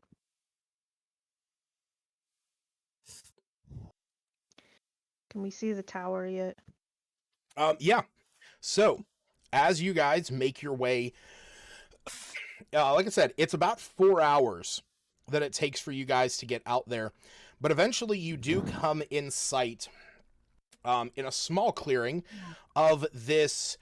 This is just going to be a rough picture here. So this, it's basically like a 50-foot tower capped with a roof made of splintery shingles pocked with large holes. You can see that there's a few windows along the length of the tower, as well as chunks of masonry are missing from the walls. The breeze whistles through the holes of the tower, and you see that the tower itself kind of creaks and sways. You notice that, though, the tower and a large swath around the tower on the ground seem to be burnt. And it does appear to be fairly fresh. There is not any smoldering from it, but this appears to be fairly recent. And deep gouges have been scored into the stone. Go ahead and either give me a history or survival check. Whoever wants to roll. History. Oh my goodness. I got another one. Can I try again? Yeah, anytime that you roll a 1, you can re-roll, but you have to take the second one. It's definitely not. That's why halflings are pretty OP. That's why they make great divinationists. Or diviners, I guess. Try my history again. Oh yeah. Not okay. that I want 20s in battle, but this'll do. All right, so pretty much everyone but Amma, you're all able to see that the masonry that is laying on the ground seems that it has been pulled from this tower recently, as well as the scorch marks being new. And you can tell that it seems to be directed almost as if it was coming from a central point, a few dozen feet away, these scorch marks. But no signs of life can be seen or heard. Well, either a hunter's inside of the tower, or whatever was out here got him and ate him. I imagined it would have been in better upkeep. Or something. I want it. If it's for sale, I want to buy it. There's only one way to find out. Sprocket will go knock on the door. You go and knock on the door. It's kind of like a resounding hollow sound. There's no answer. Nobody sounds out or anything like that. Are there windows? There's windows floor or holes. There's windows up. I mean, well, she's pretty short, but yeah, I mean there is like, you know, a window or two here on the ground floor. Well, look in a window if my short halfling self can see in. In the first floor here, as you kind of like pull yourself up, you can see that there's not really much in here. You can see that there's a few supplies that you might imagine a hunter or a woodsman might use, but nothing more beyond that. Is there like any tracks or anything leading into the forest, or just the scorch marks that seem like it came from the forest? Just the scorch marks that seemed they didn't necessarily come from the forest, but they came from like a central point, because the ground is kind of scorched in like a conical shape. The hell does that mean? Triangle. Like kind of like a fire breath? Almost like a breath weapon. And in fact, Smith and A-Rod, as you guys take a look at the burnt ground, this, especially A-Rod, this is very reminiscent of what a fire-breathing breath weapon might leave the trace of. I'm going to study it. Okay, roll me an investigation check. So from what you're able to gather as you're kind of like tracing out the pattern, it almost appeared as if something in the clearing that you guys are in basically breathed out a gout of fire towards this building, landed on the building, scraping away at some of the masonry, and beyond that, you're not sure exactly what happened. You don't see any blood or any, body parts or anything like that laying out around here. It seems as if this was a very concentrated attack. Oh. But it does give credence in your mind to this was a fire-based breath weapon, and something that has large, sizable claws that could rip out chunks of a stone tower.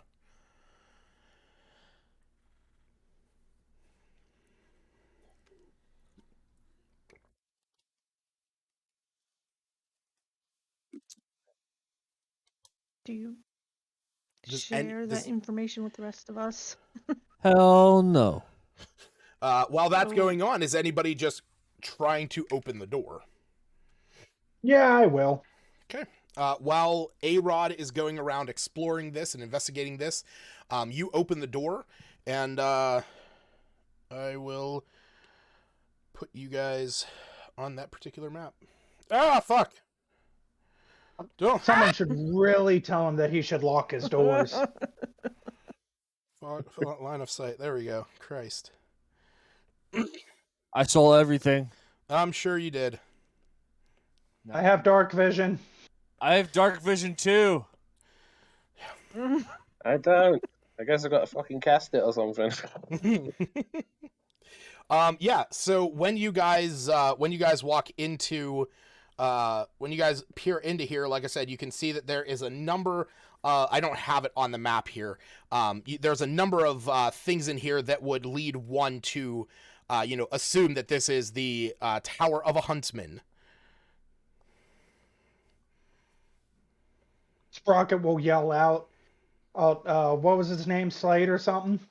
Yes. Slade, are you in here, or did whatever ever get a hold of you that we saw from outside?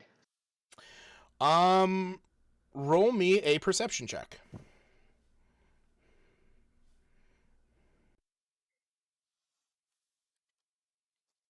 And in fact, 21? everyone roll I me a was gonna perception check. say. 21.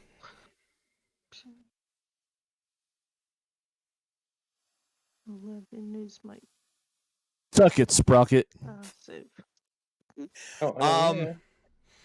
Yeah, so we will say A-Rod, Ama, and Sprocket.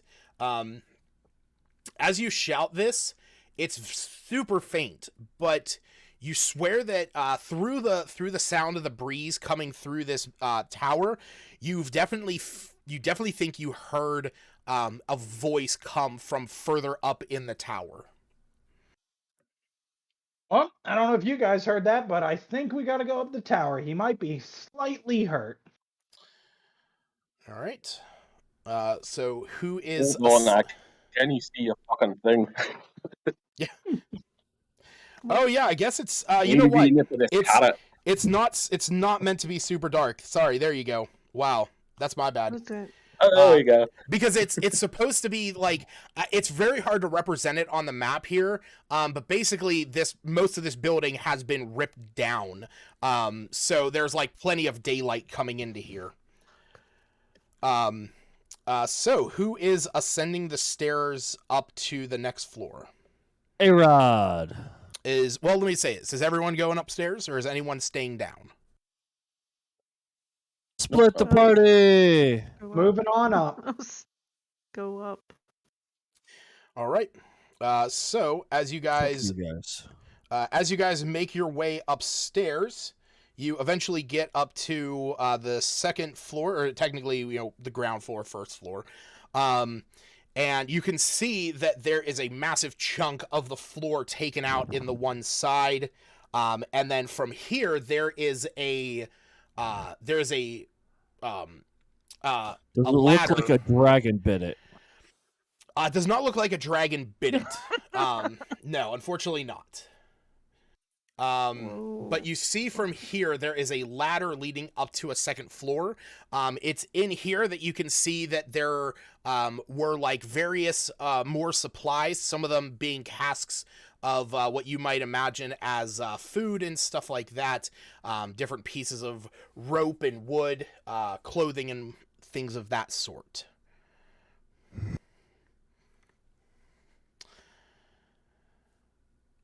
Do you guys continue on up the ladder? See. Yep. Okay. So who is first? Nothing. A-Rod. That. How much? I don't know Is there if nothing that anybody else wants to argue that, but how much does A-Rod weigh? he's a monk. Well, he's also a bugbear. But he's a bugbear. So that changes. His weight carried is 32 pounds. Yeah, I know that he's only carrying about 40 pounds of stuff. Your average weight is weight of a bugbear? 250 to 350. You fat bastard. All right, so it's not so more that I'm fat; it's I'm lanky. Yeah. Yeah. So as you are making your way up the staircase, up this ladder, you eventually reach it, and as you step forward off the ladder, allowing the next person to come up, you feel the planks beneath you begin to creak and snap. Roll me a dexterity saving throw. Oh no. So to which square are you jumping to? Left. Okay, roll me another dexterity saving throw.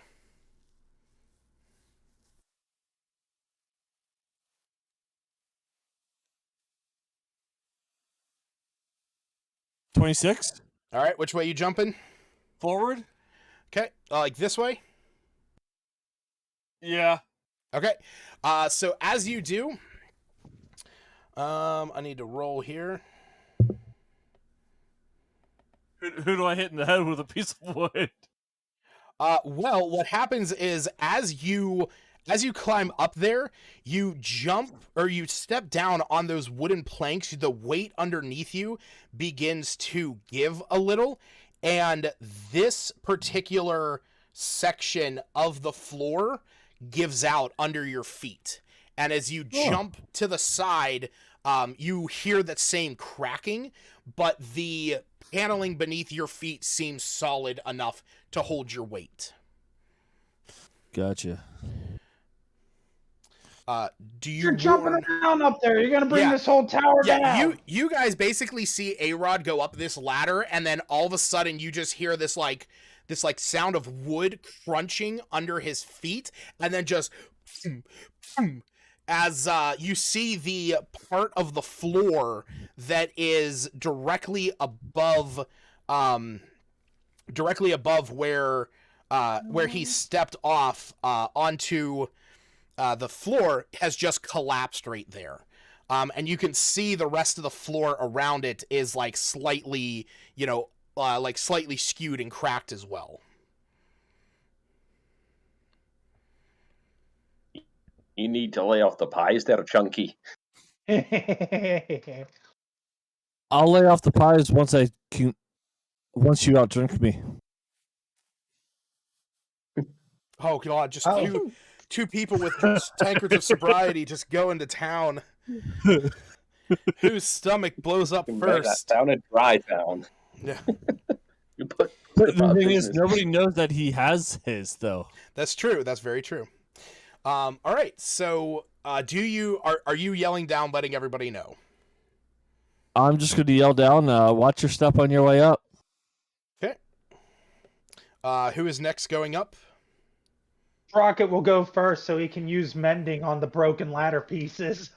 Okay. That's perfectly fine. Then, if you are Fuzzy using enough, it's not the ladder that's broken. Yeah. Well, I know what he's referring to. That's not what he said. We will say that you are able to mend the flooring, and you're able to get it back into a sizable shape to where it is not dangerous. Now let's hope that you don't break anything else I have to fix. All right, and with that, you're all able to climb up. Oh, here, I got you. It's the upside and downside of having all your layers for a map on one map. Upside and downside. So yeah, we'll say that A-Rod, you're the first one to see this as you walk up the, as you are up here, you can see that from here, whereas, in the first floor, there was a spiral staircase, then leading up to a ladder. Right here, there is a coil of rope that is reaching up to the top floor, where you can see that the roof is then laden. In here, you mostly see that there is fittings of what would be resting quarters. You see that there is a bedroll that is kind of torn and burnt on the one side of the room, as well as a few, personal artifacts that are kind of strewn about and destroyed. I smell food. It's right here. It's a Subway sandwich. I just haven't eaten it yet. Wait. Sprocket will call out his name again. Slade, please tell me you're still somewhere back there, or else we're going to be falling through the floor here because of the man that ate too many pies. You hear a slight noise coming from above you. Of course. There's more floors. Is there anything? Because I can't really anything to go up another floor? Basically, there is a rope right here. There's a coil of rope that extends up to the next level. But what about to the north? That's just the way that the map was designed. Don't ask me. I didn't design the map. Don't worry about. Okay. Yeah, it's not there. I copy and pasted. I had to make this in. I had to make this in Dungeon Draft, but I just used the map that they gave me as a template. Can I see where the rope leads to? Yeah, it just leads up to another, broken floor of Cool. of the tower. He'll just go, I'm too old to climb this. I like to use vortex warp on myself and teleport myself up there. What the fuck did you just say to me? Vortex warp. You magically twist space around another creature you can see within range. The target must succeed on a Constitution saving throw. The target can choose to fail, or the target is teleported to an unoccupied space of your choice that you can see within range. What is that? Oh, that's from Strixhaven. On a surface or okay, that's the target without the target having to. That's fine. I never heard of that, and it's from. I was like, oh, okay, that's fine. Did you say nothing from Strixhaven? No, I said no Strixhaven. I said specifically no Strixhaven backgrounds. And that's because, and I will say this, Strixhaven backgrounds are the most broken pieces of shit ever and should only be used if everyone's using them. It gives you a free cantrip and free first level spell starting off at level 1 because of a background. Nothing should give you that power mechanically from a background. If that's the case, everyone should just be a student of Strixhaven for their background and just roleplay your character for whatever, just to get the mechanical benefit of a cantrip and a spell. And you can also take it from any one of the classes, depending on which background. I don't like it, and I think it's broken, and that's why I say no Strixhaven backgrounds. Anytime I ever run a one-shot, none of those. Unless we're running Strixhaven. Which point, be my fucking guest. Hey, Lucas. Yeah, buddy. You sound broken. I know, it's crazy. As you vortex warp yourself up there, you land up on the top platform, where in the corner you can see Slade, who is covered in blood and burns. I'm climbing the rope. Okay. You still alive there, mate? Roll me an athletics or acrobatics check. Anyone who is climbing the rope needs to roll an athletics or acrobatics check. Unless you have something like vortex warp.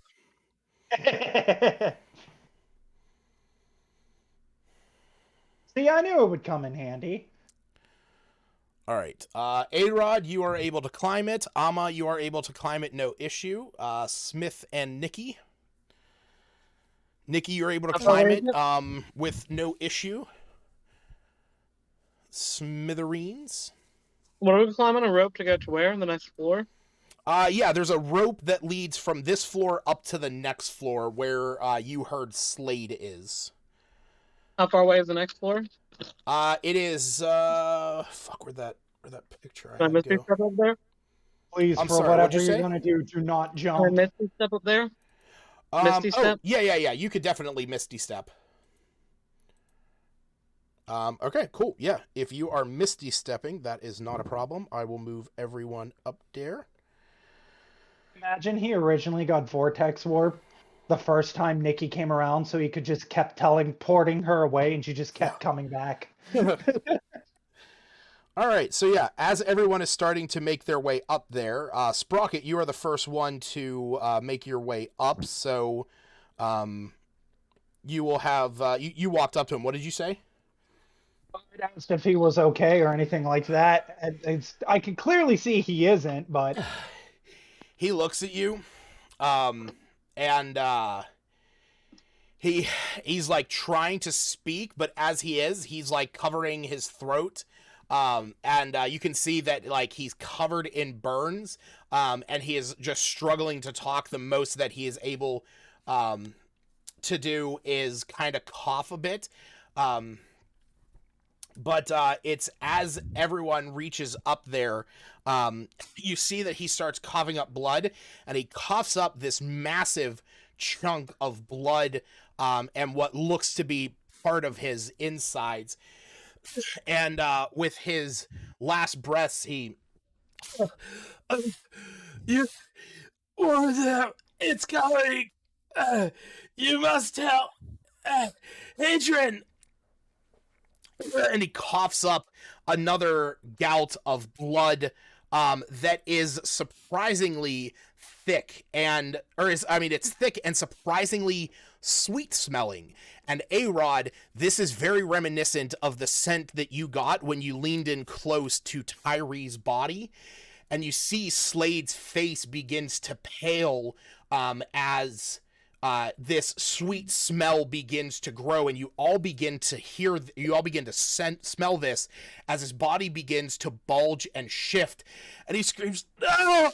And he takes the dagger and he places it against his neck as he screams, "You won't make me this monster!" And does anyone try to stop? I straight up punch him in the head. I punch him in the head using acid. Okay. As you do, you punch him once in the head. He only has 1 hit point. He is prone and very weak, so you are just going to kill him outright. As you do, you see that he kind of falters back. The dagger in his hand falls to the ground, and falls between the cracks in the broken floor,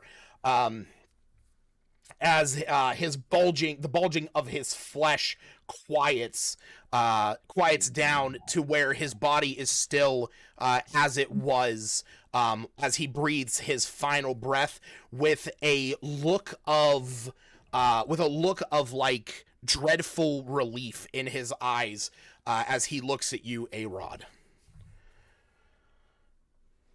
I am sorry you had to come to this. And he's gonna put his hand over his face and close his eyes at the same time, like he had done with the other one. Right. Jeez, twice in a week. Guess we should head back to town. I can make the announcement again if you want. No. Well, actually, it's at this point, everyone but A-Rod, because A-Rod was the one that was that had jumped up to Slade to free him of his curse in his final moments. Everyone else, go ahead and roll me perception checks. I have a question. Would a medicine check allow to see if this is contagious? We saw 2 people turn, or 1 person turn, and another person almost turn because of Medicine check, unfortunately not. That would be something that you would almost have to study. I didn't think so. Arcana, it would be more likely to get you something, but because this was my passive perception. It's higher. Yeah. But because this was something that I already explained, like, you would have no specific knowledge of.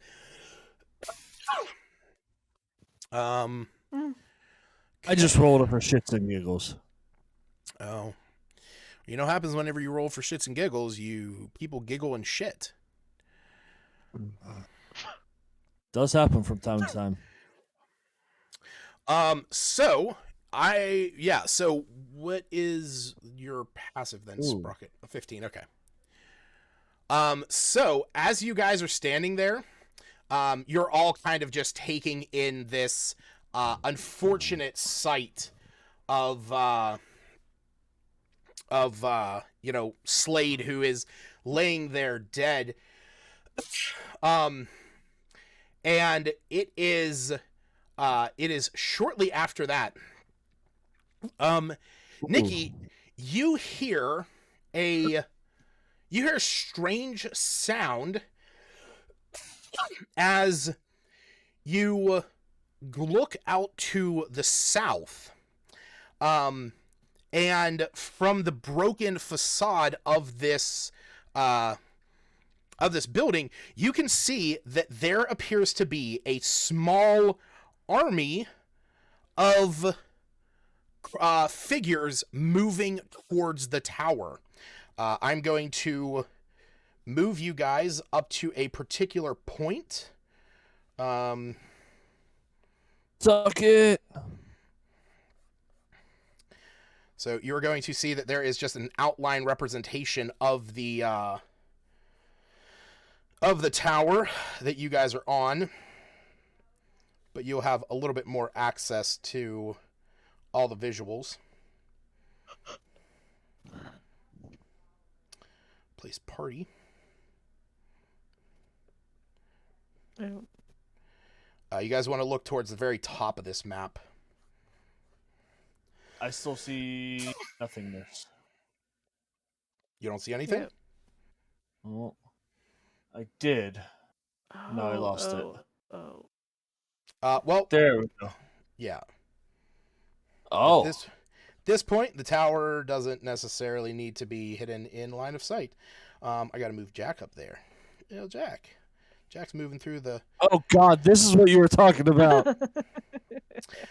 So, as you guys are up there, you're still on the 3rd floor. Nikki, you hear this sound of what almost sounds like metal chunking.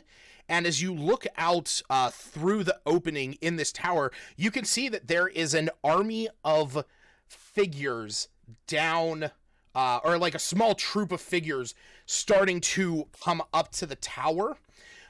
In the back, you can see that they are setting something up that is very large. Okay. Like how large? Let everyone know. Like large enough to be a siege machine. Wait. All right. They're here. Who set this up? Whatever. It's a troop of figures that if you since A-Rod is now able to actually see, go ahead and roll your perception, because I wasn't going to take that 16. Actually, you know what? Everybody can roll me another perception check now that Nikki has pointed this out. Yeah, they're coming, and we Yeah, probably my rolls should up today. go down. Dang. Yep. Apparently, I perceive less now. Sprocket, as you take a look, you're more focused on the appreciation. That's obviously a very well crafted ballista that can be used to, drop a tower like this in mere minutes. You can Sprocket staring at it. He explains all of this to the group, but he's saying it with admiration, going, "Oh, the beautiful craftsmanship on that ballista. It could easily bring this tower down with all of us in it. I gotta go talk to them and see what they did to craft that. It is such a beauty." So yeah, you can If only see. it was on our side. So yeah, you can see that they are currently in the process of loading this ballista, and you can see that a small troop of these, and I will say these are hobgoblins, that they are starting to make their way into the tower. Question. Answer. Fireball. Am I the only one that is melee damage based? Are you the only one? I mean, technically anyone can be melee damage. Am I the only primary melee person? As far as I know, yes. All right. I'm gonna do my thing and jump out the window. God. Oh God. Lucas, how tall is this tower? He's a monk. It 50 doesn't really feet, he matter. said. He's a monk. It doesn't matter. I'm also gonna sprout wings. Can I? Yeah, I kind of figured that. Busy now. Can I add the Toll the Dead before this kicks off? D&D Beyond, for whatever reason, doesn't allow you to put the cantrip on there. I'll say, but... if you can physically add the cantrip to your spell list, that's fine. Some spells it just literally does not. Just say that I am now before it takes up an action. What do you? Oh yeah. You already said that you loaded it because it lasts for 8 hours. Okay. All right. So you are jumping Is out there the a window. in this tower at the top? Fuck. So the thing to consider is that where you guys, so if you kind of zoom out and you look over on the map, it's just the places where the flooring is that most of the wall still remains. So like where you guys see these chunks, there's like big openings in them and stuff like that. Can I cast aid? Well, I am. I mean, if you guys are just jumping into combat, I'm gonna have everyone roll Yeah, let's say initiative. Hours. Can I fireball first?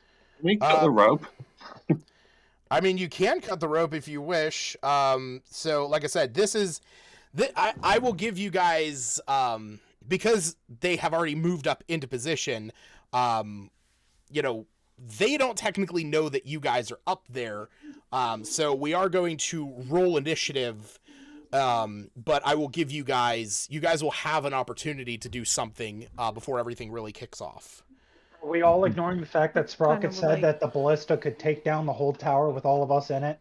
I don't necessarily think anybody's ignoring No. that. Why do you think I No. jumped out I think, the out the building? and Nikki said we need to get down because, well, it's already, we're out, I guess. But I Fucking demon, feel like dude. she would Fuck cast you. aid if a bunch of things are coming, and that I mean- guy gave us a warning. What are you casting? Wait, AIDS, that's right. AIDS the one that gives some extra hit points. It's Thank you, extra Stacy, for giving HP, us but only AIDS. gets AIDS for Stacy.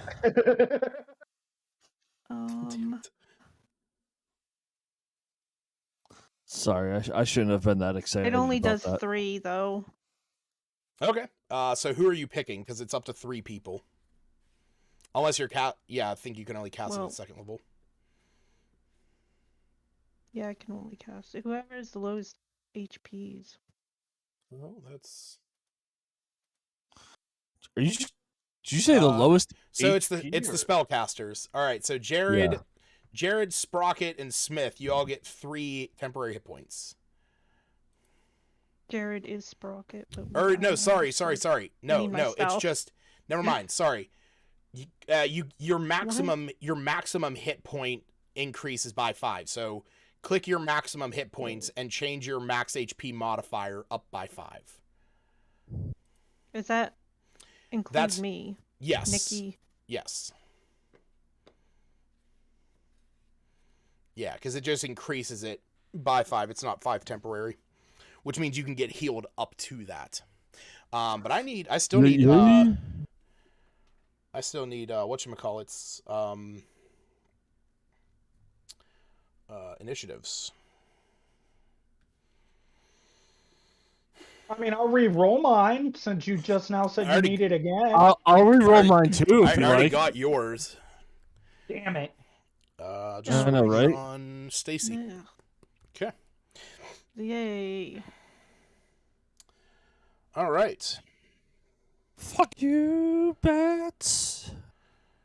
So you hear the hobgoblin down on the front, who is just below the entrance. He kicks open the doors there and he shouts something up into the tower.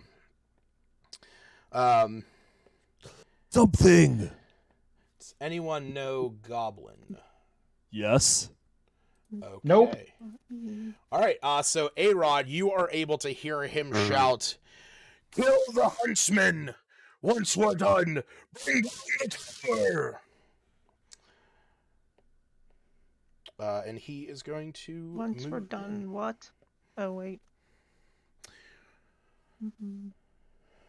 Hold on, I thought you said we had the first round. Oh shit, that's right. Yeah. I'm still gonna say that he said that. Okay. Yeah, I'll give you guys, since they don't know that you're up there, I would give you guys a surprise round. Sprocket would just tell the group we So gotta get down that the is ground going to floor. be Nikki, top of the order. Ow.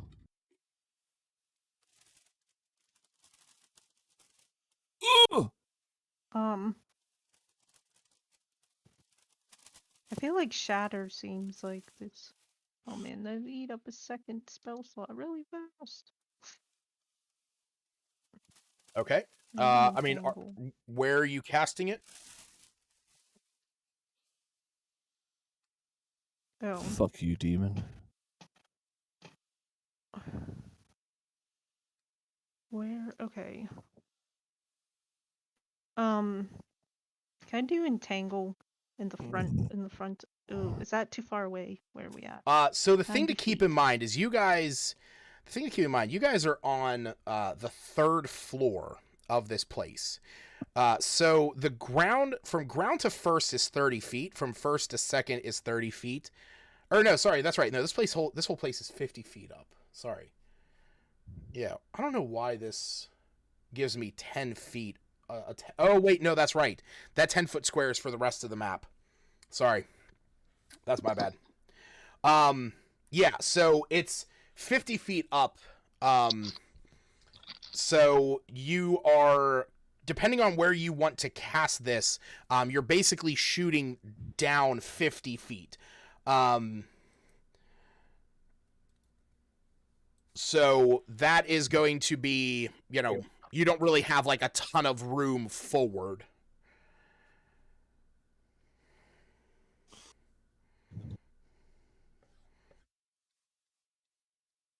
So it's essentially we all just gotta get to the ground floor as fast as possible before the tower comes crumbling down.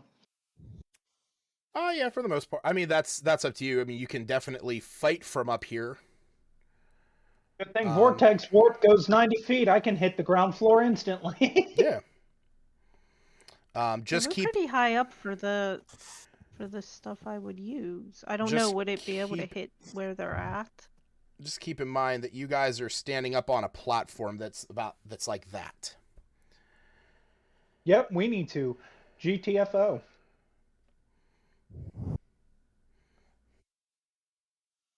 So are you casting Shatter, and if so, where?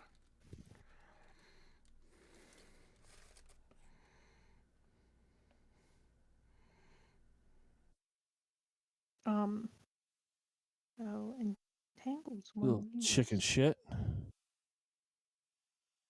Can Entangle reach them?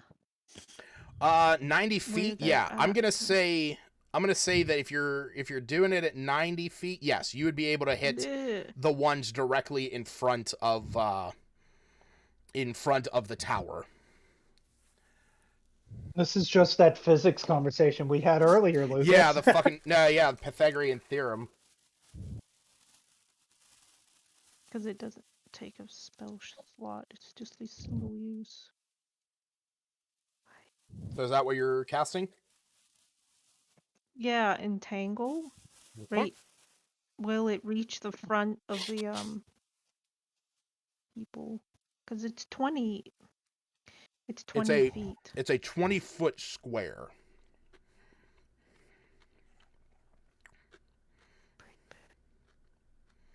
So it is that big. So is that where you want it? Can it come down a little bit? I don't know if that fits the range. That's as far away as you could put it. Okay, that's where I was imagining in the first place. Okay. Right, so grasping weeds and vines sprout from the ground. So this area is difficult terrain. And these guys all need to make strength saves. That succeeds.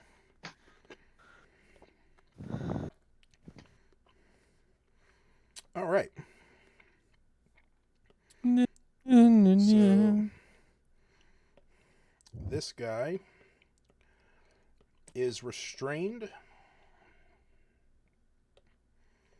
And this guy is restrained.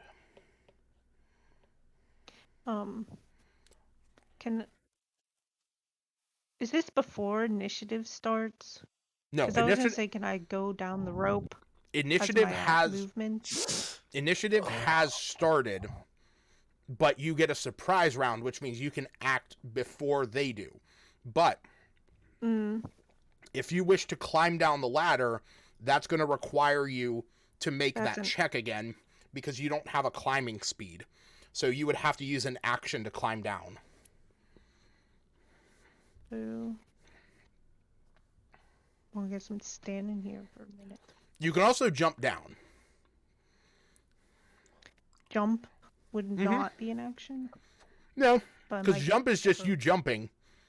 So if you want to jump down, but I'm going to say that it is going to be 1d6 bludgeoning damage for falling damage. Because like I said, we'll say that each floor is 10 feet. So it's 1d6 every 10 feet you fall.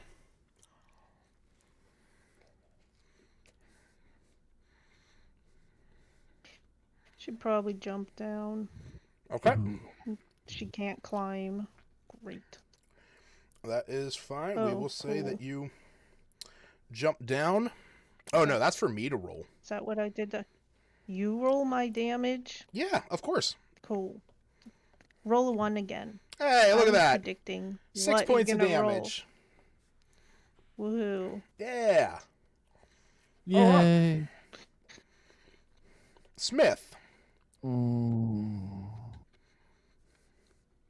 I want fireball stuff. When don't you? Would I be able to take out this what is this thing? It's a ballista. Ballista? Would I be able to take that out with fireball? How fucking 150 feet? Hold on. I don't know. Sprocket said it was crafted very nicely. Holy shit! It adjusts HP on my screen now. Whenever you guys do it on D&D Beyond. Fuck yeah, that's awesome. Because I just watched your hit points just drop on my screen, and I was like, oh boy, that's awesome. Cool, I can let you guys die in real time. Yes, Smith, you could hit that. Well, I mean, would a fireball take it out? Or does it have like HP? Or is it has HP. Burnable? Is it a burnable object? It is a destroyable object. Yes. Well, one fireball wouldn't necessarily take it out instantly. I'm gonna go for the biggest group of people I can. So probably up toward the front.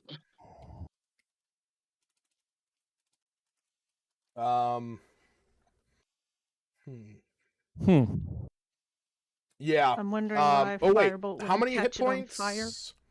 What you can cast? You're only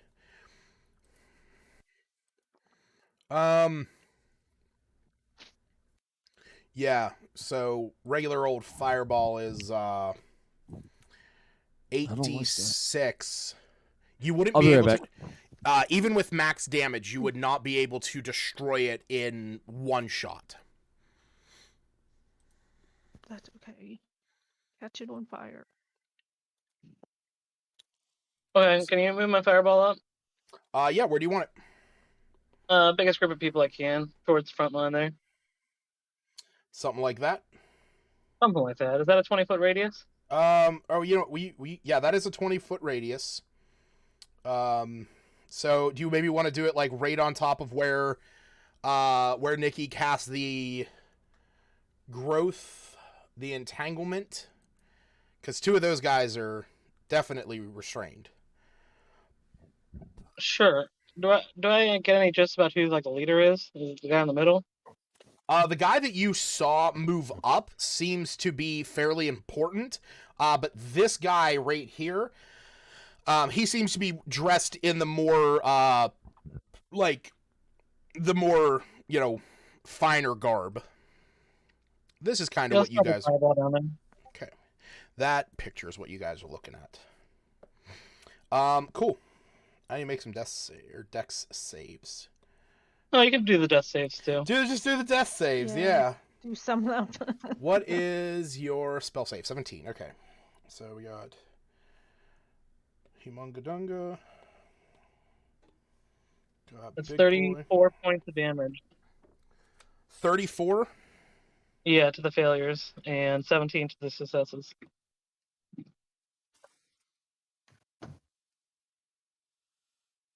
Okay. So I'm going to go left to right, top to bottom, rolling these. So that's fail, success, fail, fail, success, fail, Fail. Fail. Fail. Fail. All right. So, fucking hell. Oh, wait. Never mind. Is there just a way that I can delete a bunch? Oh, wait, here. There's a mass deletion. We go. Oh man. Yeah. So they all just died.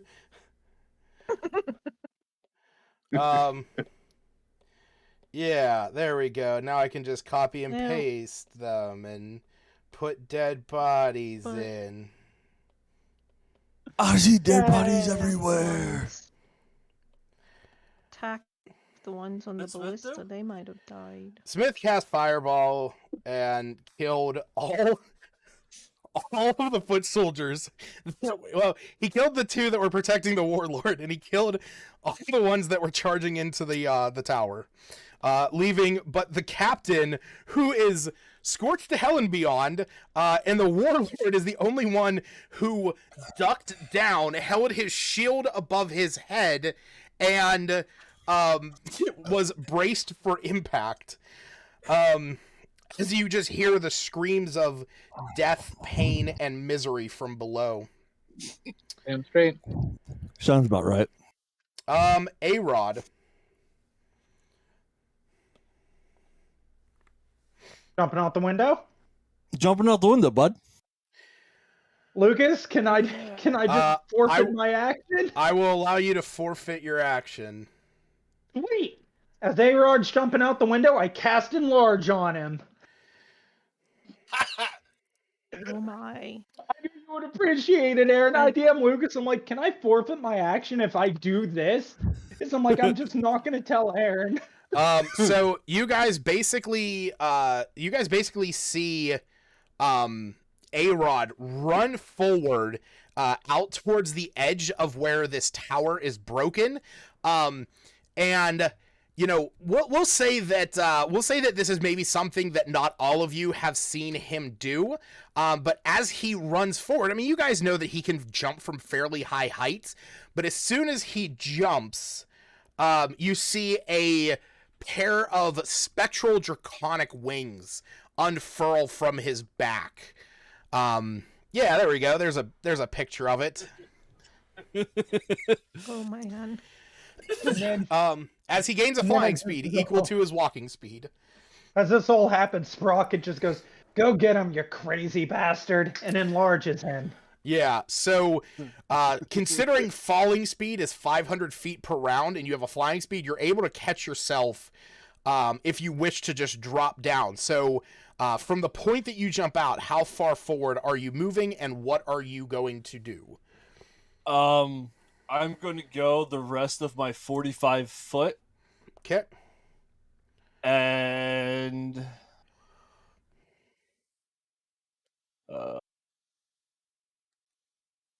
So that's 35, so you would go up to 90.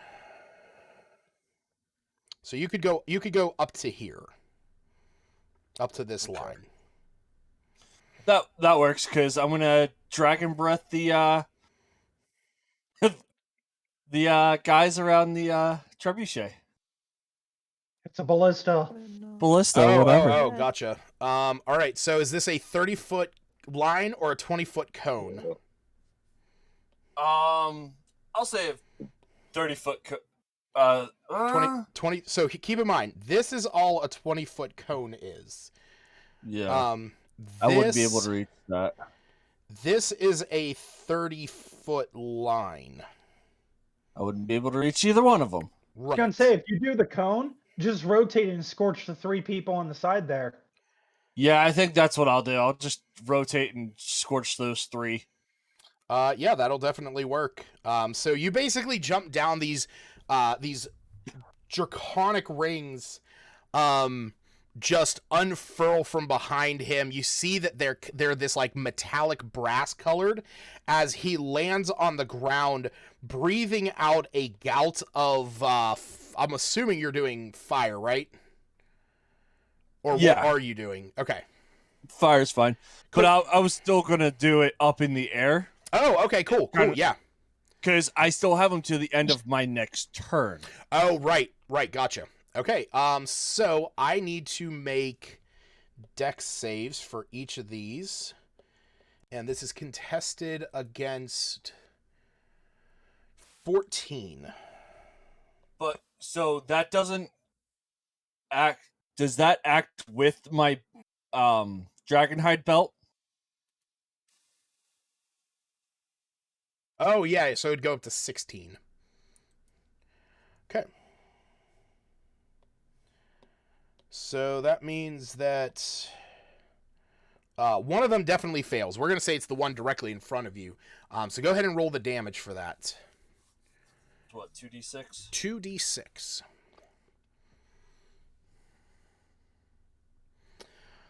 All right. So the one directly in front of you is Scorch 2 fucking back.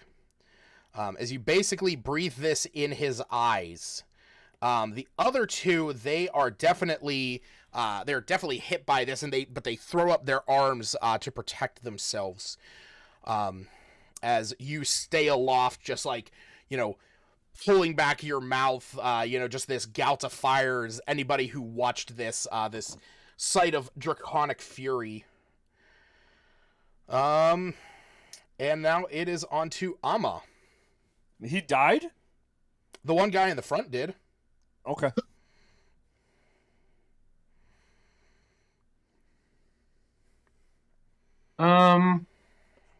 Okay, I guess I'll just move a bit closer to the edge. Okay. I guess I'll try and get the guy right at the... Do you say the warlord's the guy just below the green square? Yes, this is the one that you can see is wearing the nicest set of armor. This one is Scorched to hell and back on death's door with one, or kind of 1 foot in the grave, 1 foot on a banana peel. But this guy is definitely, he was like the smarter one of the group.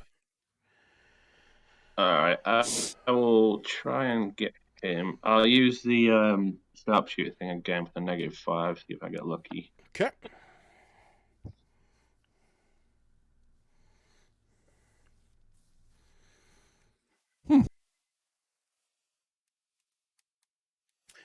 So with the -5, that is going to miss. What? But you do have your next attack.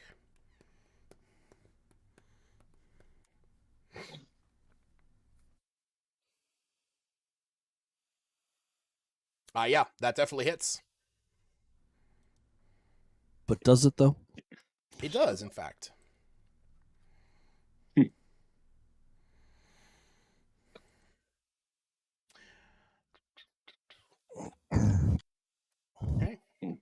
Okay, can I use that Colossus Slayer as well there? Because he's already taken Yes, damage. that is going to be an additional D8 because he is below his total hit point maximum. So that's going to be 24 for now. An extra 5.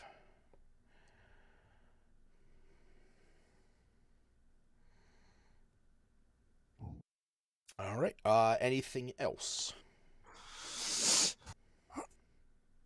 Do I get an extra attack as a bonus action, or is that something else? No. So what that is that is if you are using a one-handed weapon. Oh, if you're using a crossbow. Right. Yeah. Okay, if you're using the cool. crossbow, you could, if you wanted, action surge, giving yourself another 2 attacks, because that gives you another action on your turn.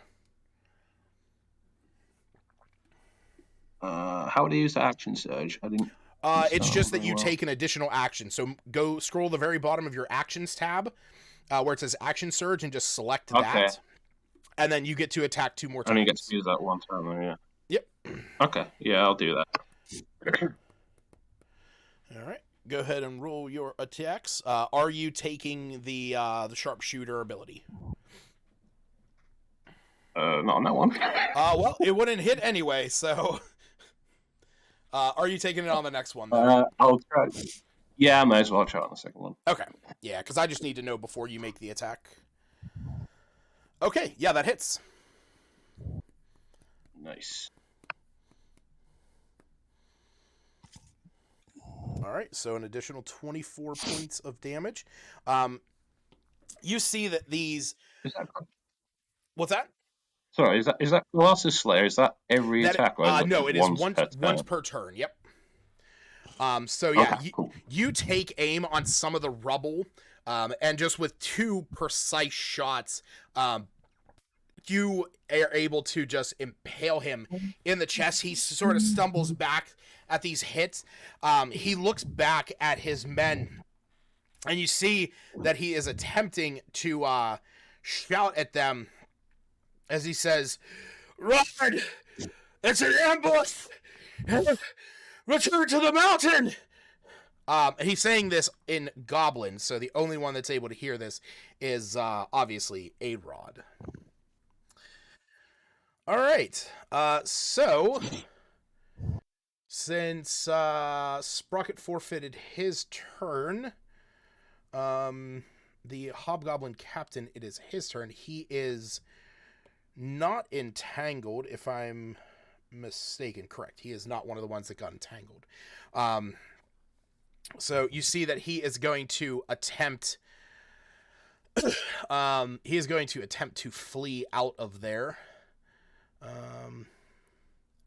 Must in the area. Okay, so it's only when you cast it. But he is definitely gonna have to use all of his movement. Oh, I guess I should get rid of that fireball. And you see that he's struggling through the vines and the weeds, but also just the burnt, crispy bodies of his fallen soldiers. Nikki, it is your turn. You are 1 level down from the rest of your group, as you are on the next floor down. Like I said, if you look into the bottom left corner, you can see where that second floor is.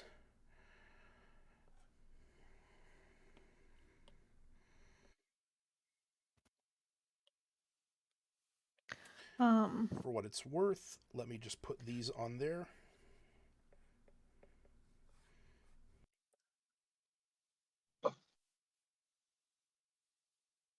There you go. This way you can see what floor you're on. A little bit easier.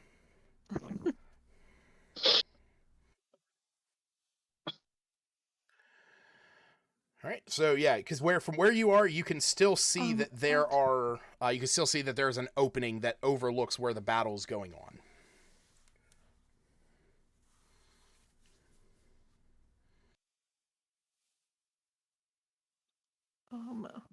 Where would 60 feet find? Well, it depends on where you are. On the floor you're on.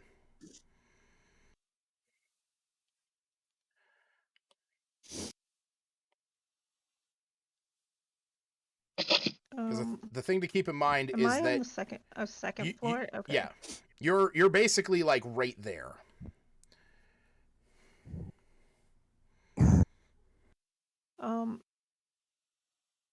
I'd move closer to the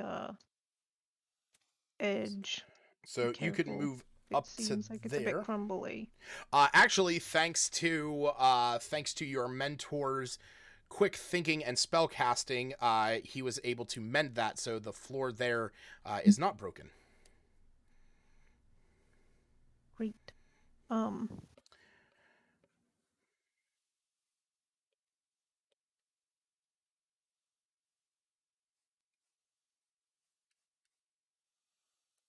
Oh, I'm having trouble seeing these tiny squares.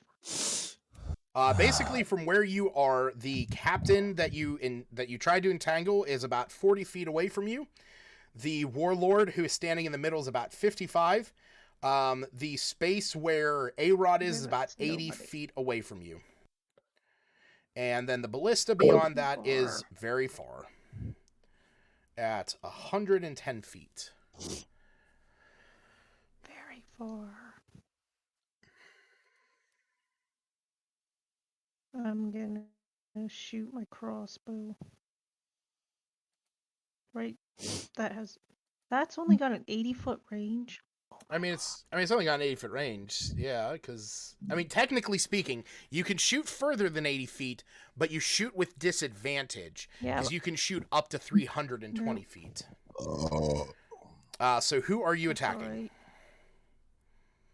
I'm gonna do firebolt because it goes further. How far away? 80? I mean, firebolt's 120 People feet, so arming the ballista. you can definitely shoot at the people arming the ballista if you wish. Is this guy at the back most likely reloading? I'm gonna take him out. They have yet to fire. Yeah, we don't want him to.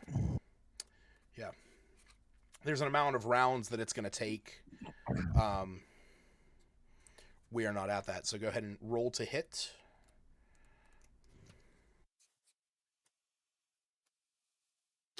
Yeah, that definitely hits.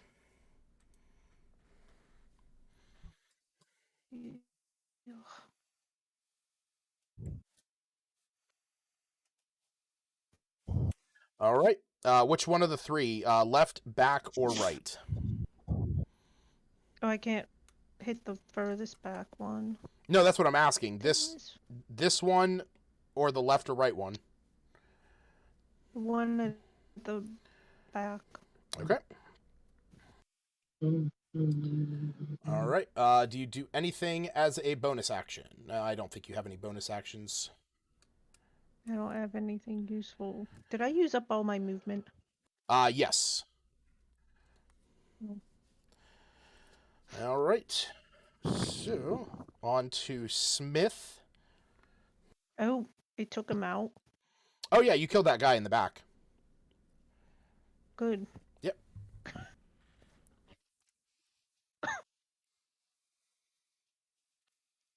So they're retreating? You definitely heard the captain yell to retreat.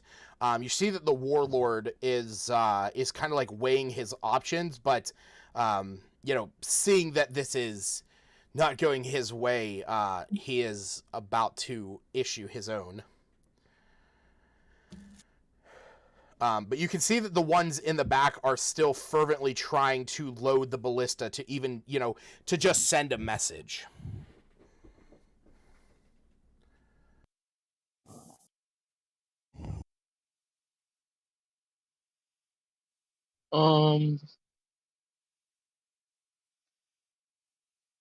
Huh. What?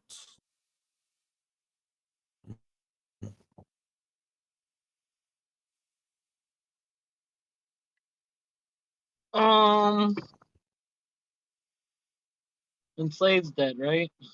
Slay's been You don't dead, have yeah. anything to be up here? I mean, there's like some like personal effects of his if you wanted to search through those, but that's up to you.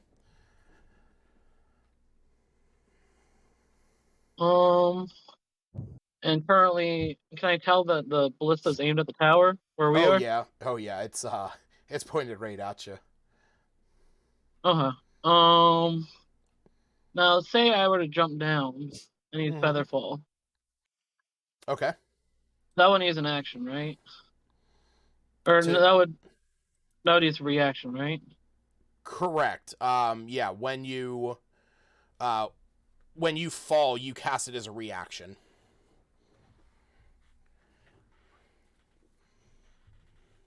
And where would I land? Like right next to B1 or B1? I mean, you have 30 feet movement, so you could like move over to the edge and then jump out, and then once you landed, you'd only be able to move like 5 feet forward. Would I have line of sight, or what's that square to my left? That square is the entangled square. Okay. And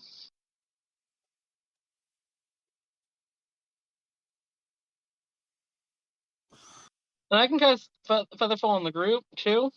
You can choose up to 5 creatures, but the thing is that I mean, it only lasts for a minute, so you'd have to like tell them like jump out and Yeah, essentially.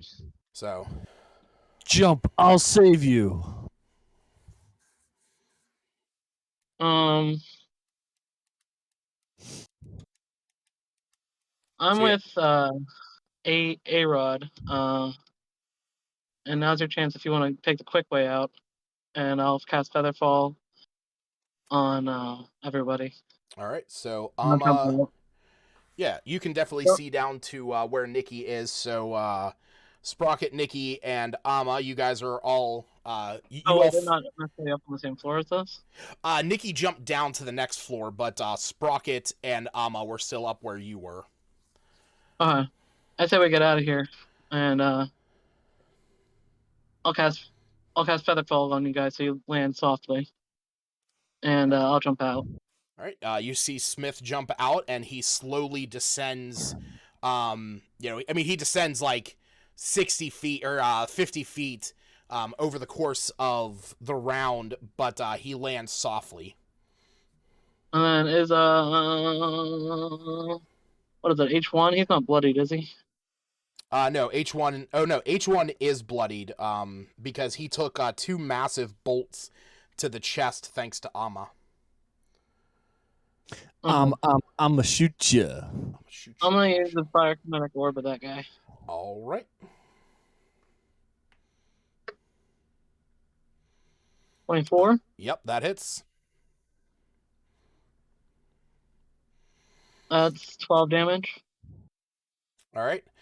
You scorch the front of him. He's still standing, but he is, his face is kind of burnt back. His armor's all covered in soot and ash. Okay, that'll be it. Cool. It is his turn after all. All right. So, seeing that the battle is not going his way, he is going to rush over here. He is going to take swipes at A-Rod, pulling out a massive longsword.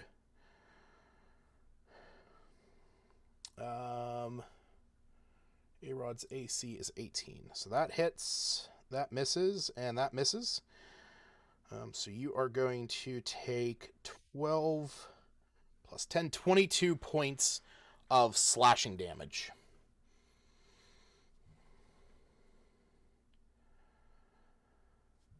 Is that 22? 22, correct. So is there a monk thing that lets me to... Nope, that's a barbarian thing. You can deflect missiles. Okay. Yeah. All right. So, this guy over here is going to use his whole action to continue loading the ballista. And it's now onto A-Rod. This hobgoblin that's behind you. Oh, shit, that's right. No, he's going to stay and fight, yeah. The hobgoblin that is behind you, who is the warlord, he shouts at you in Goblin, and he says, "I will not run like the others. I will stay and destroy you."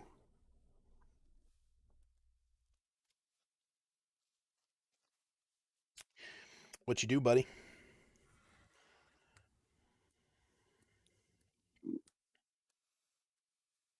Punch him in the teeth. Aaron? Aaron? The fuck is he? He's dead. Apparently.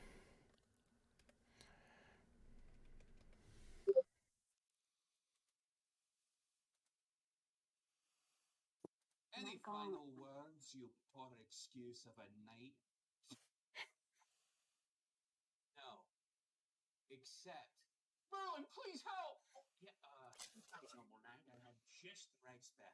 This is just Kavarda's wizard character. Yeah, it definitely will be. I love this guy. Oh, he crashed. Oh. No!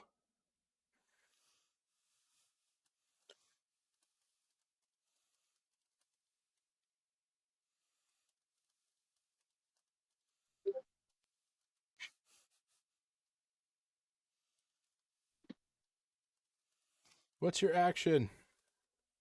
Hey, there he He's is. back. I'm just using my phone for right now until my shit decides to All right. come back. So,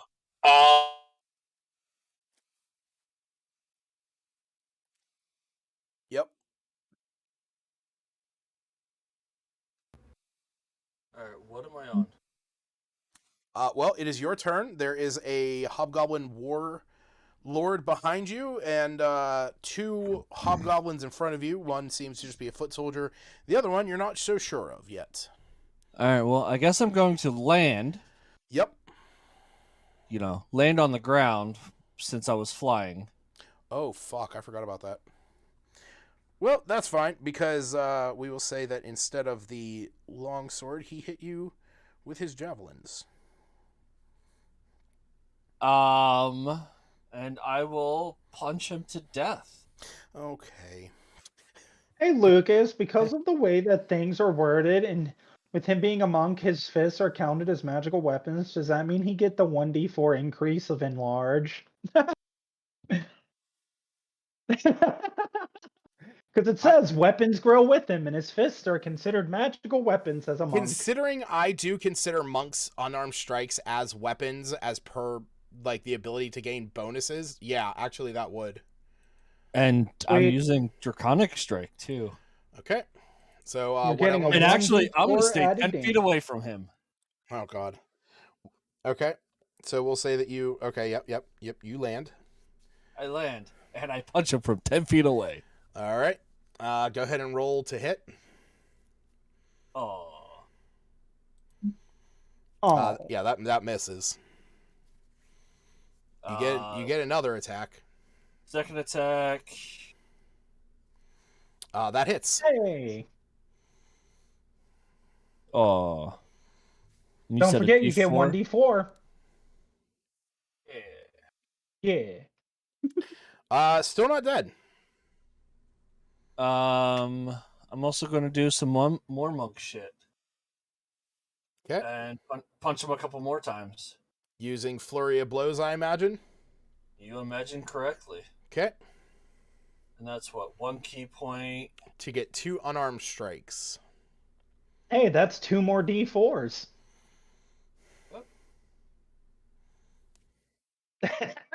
No. Yeah, that misses. That one will That hits. Oh yeah.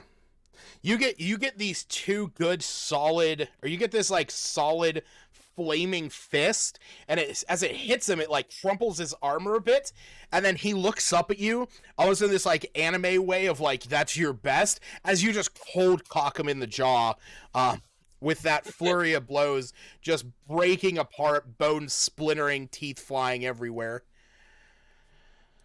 Hell yeah. All and right. then, Yep. Is there anybody loading up the? Oh yeah, there's still 3 people loading it. I'm gonna go over there and kind of distract them now. Okay. Do you want to be within 5 feet of the one, or do you still want to be back? 10 feet away from them, yeah. Okay. All right. Well, this guy, he's got the idea.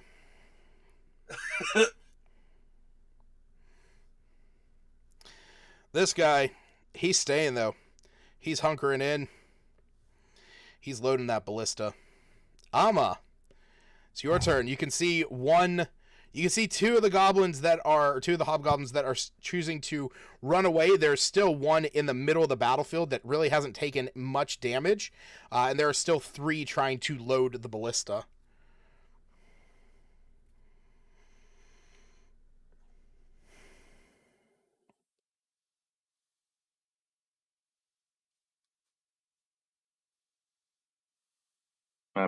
Bad, I was muted.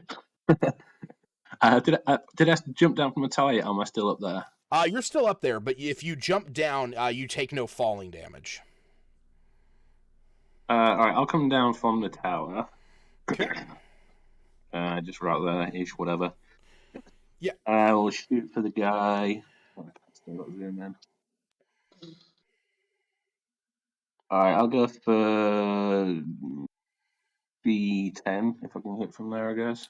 G10? Yeah. This guy? The other one's prepping the. Cool. Yeah. Yep. Go ahead and take aim and fire. Are you using sharpshooter? I think so, yeah, that D10's worth it, so. All right, it's especially just if an I extra. know It's attack, just a so. straight 10. It's a nice thing. I know. What is it? Great Weapon Master gets the same thing for big hits. Yeah, that definitely hits.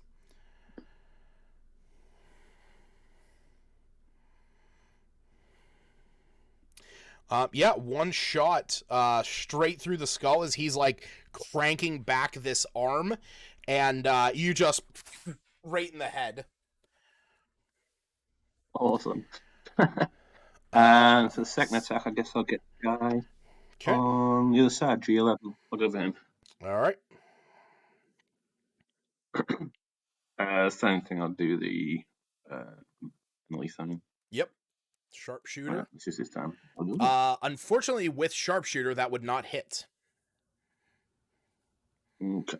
So we will say that it is in part because of A-Rod's size blocking him. All right. Is that everything? What if I can do anything else? All right. Don't think so. So we will move on. It is the captain's turn. He is going to move back here, and same thing. He's just going to focus on loading up that ballista. Sprocket. He'll yell down. Nikki, if you wish to continue being my apprentice, I suggest you get out here and stay alive. And he jumps out. Trying to figure out the range of them. Q1 is within 120 feet, right? Yeah, 75. Cool. Jack's gonna become my turret. Okay. So you guys see a small little gun appear on the back of Jack the cat. Maybe imagine him just being right in front of you. Yep. Okay. And I assume you're doing force ballista. Yep. Okay. Unfortunately, that misses. Wait. Wait.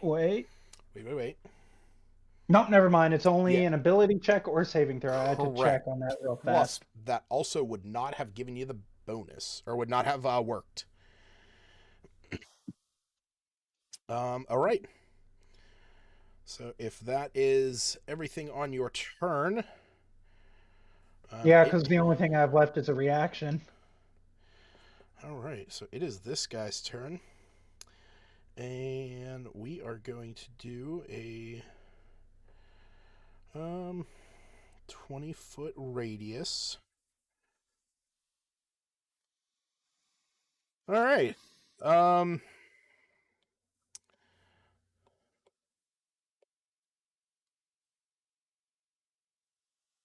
wait.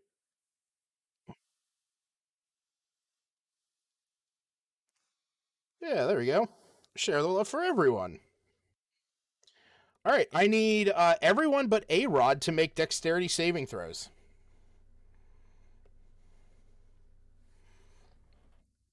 I was checking to see what bullshittery I could commit to get. I could do to get out of here.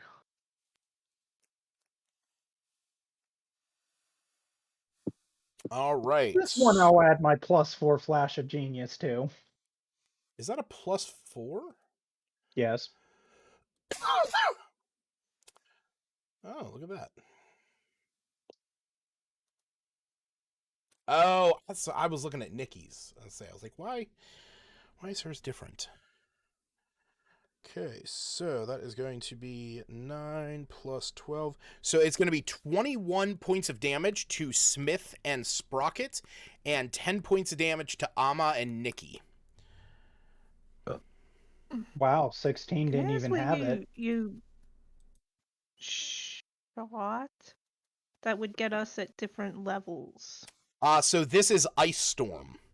A hail of rock-hard ice pounds to the ground in a Oh, 20-foot perfect. radius. So because Okay. he centered it where he did, and I specifically made sure that you were exposed from the top side from where you are, because, like, for example, if you were, back over here, or, even under here, you would have been covered by that flooring above you. But since you were right there, you're still within that range.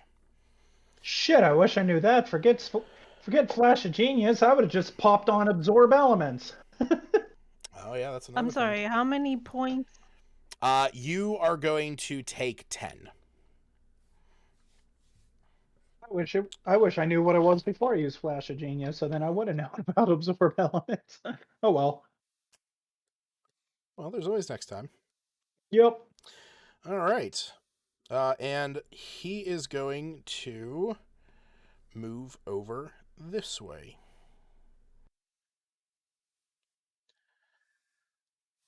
All right. After he just witnesses Warlord get his jaw Yeah. punched in. Yeah, these guys are fucking bolting. All right, Nikki, it's your turn.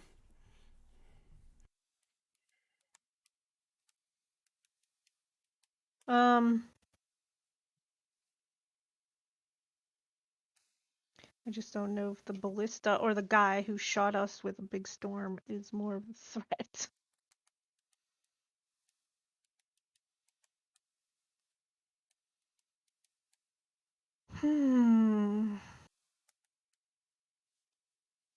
I guess the ballista. I'm gonna just shoot firebolt.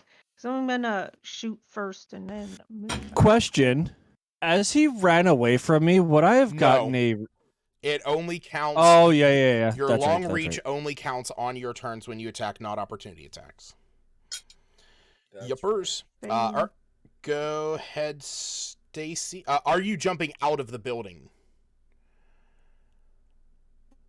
I was gonna shoot first. Okay. And Okay. then Cool. jump out my action part. All right. Go ahead. Crap! I lost my firebolt. Should be in spells. Very No. tip top. Under cantrips, next to the thing that says firebolt. Are you attacking the one on the left or the one on the right? B2. B2. Okay. Go ahead and roll the damage.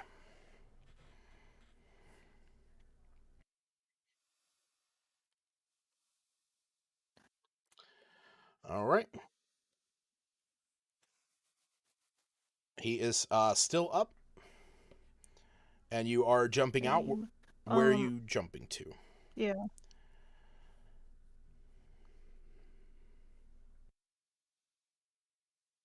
Or I guess near to where everyone else is. I mean, where can I see an exit? So I mean, on yours, it's basically just like right in front here. So you could jump out and you could jump out and then go that way.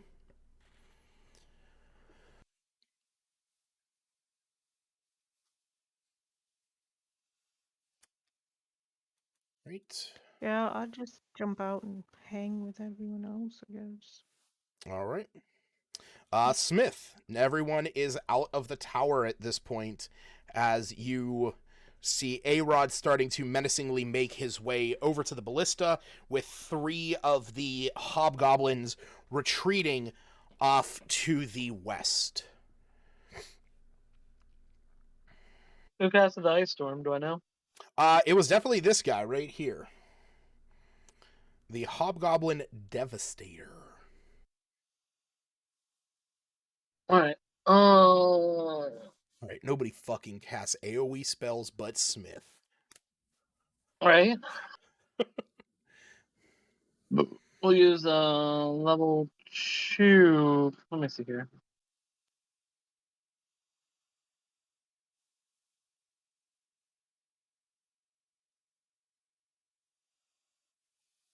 Yeah, we'll use a level 1 chromatic orb.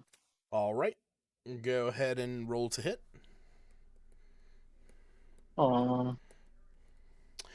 Unfortunately, that is going to miss. Okay, I'm gonna go. Is the storm still going on? No, it was just like an immediate effect thing. Alright, well, I'm gonna just kind of separate a little bit from the group so it won't necessarily happen again. All right. Do you just want to like move over here, Uh, or where do you want to move to? maybe a little bit more south. Okay, we'll say down to there. That'll work. Okay. All right, A-Rod. The ballista appears to be almost ready to fire.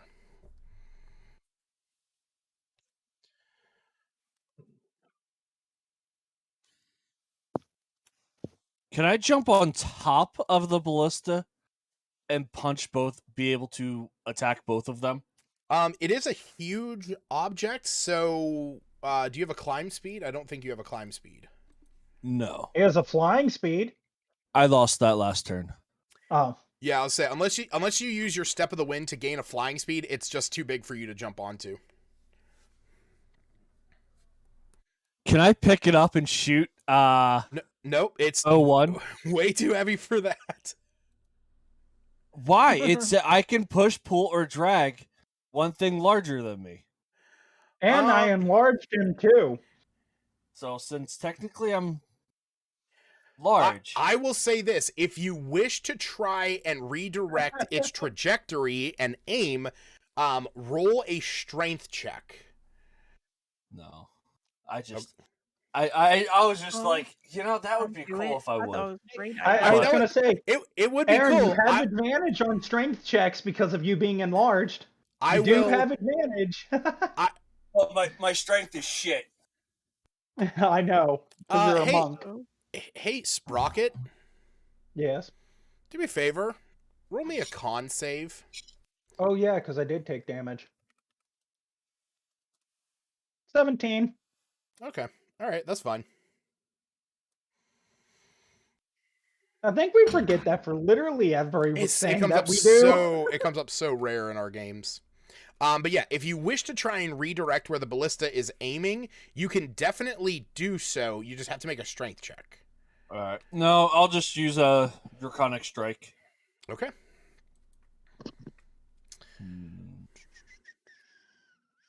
11 is probably a no. 11 is a no. 19. 19 does hit. He is still standing, but barely. Oh, never mind. Oh yeah, the +4. that extra D4 really carried it through. So I'm going to move another and then spend another key point. Okay. Flurry of blows. Yep. 2 unarmed strikes. And question, with those 2 unarmed strikes, can they still be the draconic strike? No, because it is that or wait, when you damage yes it is. When you damage a target with an unarmed strike, you can change the damage type to acid, cold, fire, lightning, or poison. Okay. Yeah, so yes you can. That's a hit.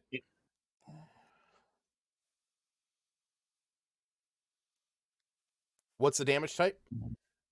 We'll go with fire. Okay.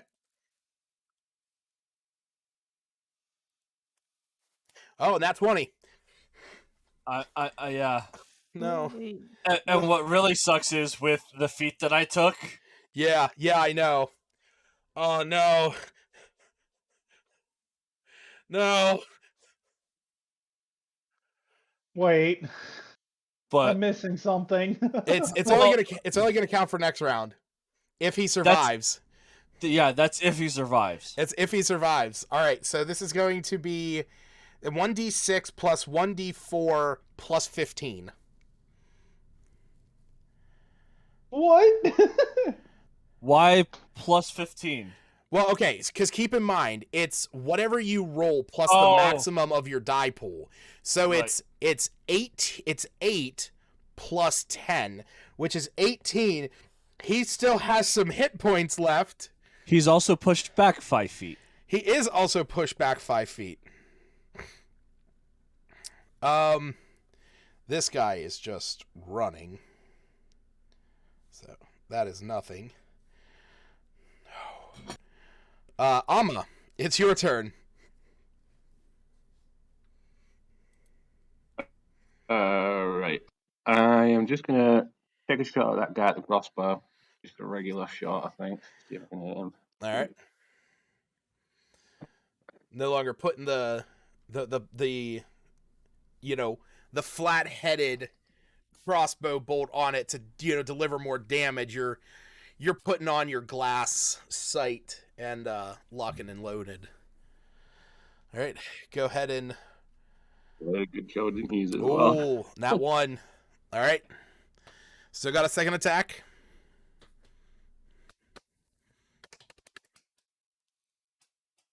Fuck. All right. You don't have to roll the damage. You only had 2 hit points left. Who did? The guy that I was trying to get to fire the fucking ballista. Yeah, basically Well, the way. He also had advantage.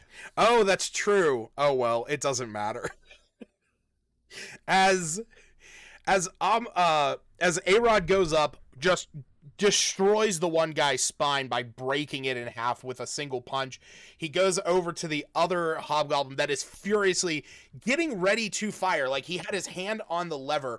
He gets punched by A-Rod, sent back 5 feet, and as he scrapes back through the dirt, he steadies himself, blood just dripping from him, and with all of his resolve, he goes to try and pull the lever, and as soon as he does, a crossbow bolt finds its way into his chest, launching him back onto the ground, dead. Sprocket, if you wish to do anything to the retreating hobgoblins. Absolutely. Okay. I'm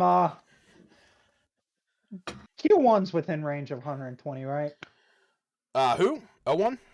Or O1, sorry. I was slightly zoomed out, so it looked like a Oh yeah, it's all Q. good. Yeah, no, he's definitely within that. He's within like 50 feet of you. Here we go. I know it's gonna say firebolt, but it's just easier to click that. Oh, Scorching Ray. No, I'm using the Eldritch Cannon as the bonus action first. Gotcha. So that's an 18. Yeah, that hits. Wait, and it is, what was it, 2d8? Yeah, 2d8. 2d8 force damage.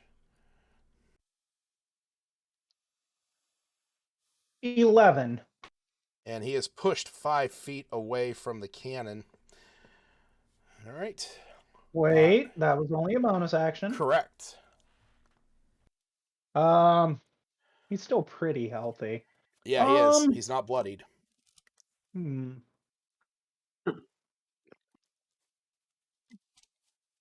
Oh, Lucas, do you mind if I move? I meant to move at the end of my No, yeah, you're turn, good. You're that's good. all. You can move. You can move. How far away is he? About 50 feet. About 50? 55 feet. 55, okay. Can he make a dex saving throw, spell save 15? He fails. He takes 25 lightning damage as I expend a charge of the lightning bolt. Now, Lucas, here's some bullshit to ask you. Since the Wand of Lightning Bolts is my arcane firearm, can I add the 1d8 to it or no? For what? For my arcane firearm, to where I add 1d8 to all of my damage?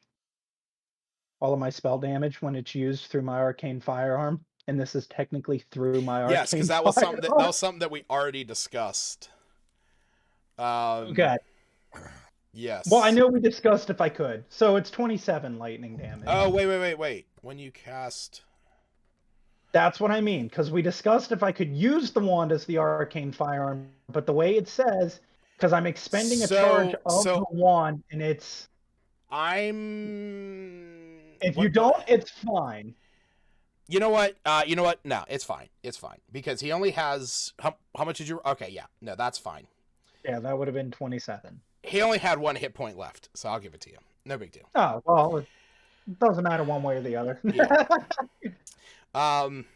Yeah, at this point, This one is, oh shit, these guys should have been dashing.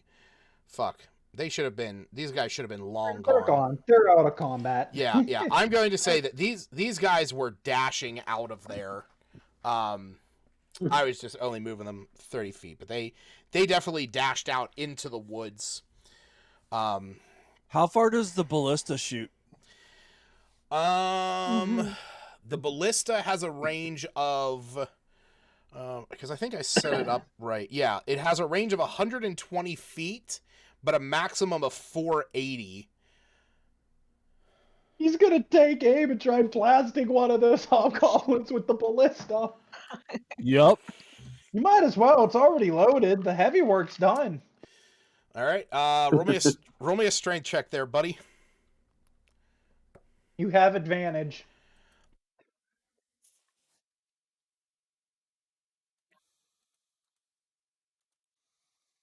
All right, you're able to rotate it. If you wish to try and fire it, it is ready to fire. You're gonna roll with a +6 to hit.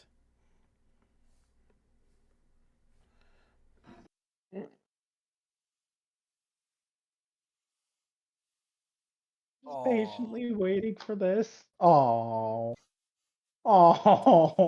So you turn it. I'm going to say that with your limited military training of knowing how to properly aim a ballista, you just basically like scrape this thing through the dirt, pull the lever, and as it does, you realize that its height was still angled up to try and destroy the top part of the tower.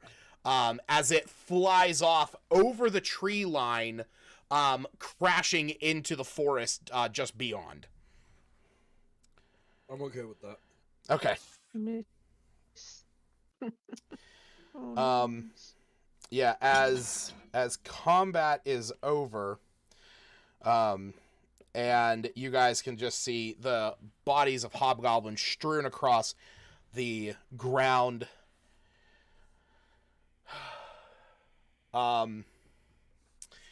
Here's my question, because I'm not gonna lie, I'm getting pretty exhausted, just from like the day in general. I got like one more encounter that will get you guys back to Drury, and something there, but I don't think tonight. I mean, I'm gonna say we are not gonna have enough time to do the last part of this one shot. So my question to you guys is, do you want to head back to Drury, run the encounter there, and then just finish up for tonight and potentially run the final conclusion on another night where we maybe are down a player? Or do you guys just want to maybe aim for running, next week, finishing up the next, because there's technically like 3 more encounters. There's technically 3 more encounters, but I can take out one of them. So I'm basically asking, do you want to finish up tonight, and our next session we can finish up this one shot whenever Hannah's with us, just to actually finish this up? Or do you guys want to just kind of save it for another, it's the very last part, the very last encounter is mostly a dungeon crawl with combat? I'm fine with whichever. Or if we hold it off for next week when Hannah's back and we can add her character in, we can. Or if you want to just hold off until we're down a character somewhere down the line, it doesn't bother me any. Yeah, I mean, I'll leave it up to you guys, because like I said, I'm probably gonna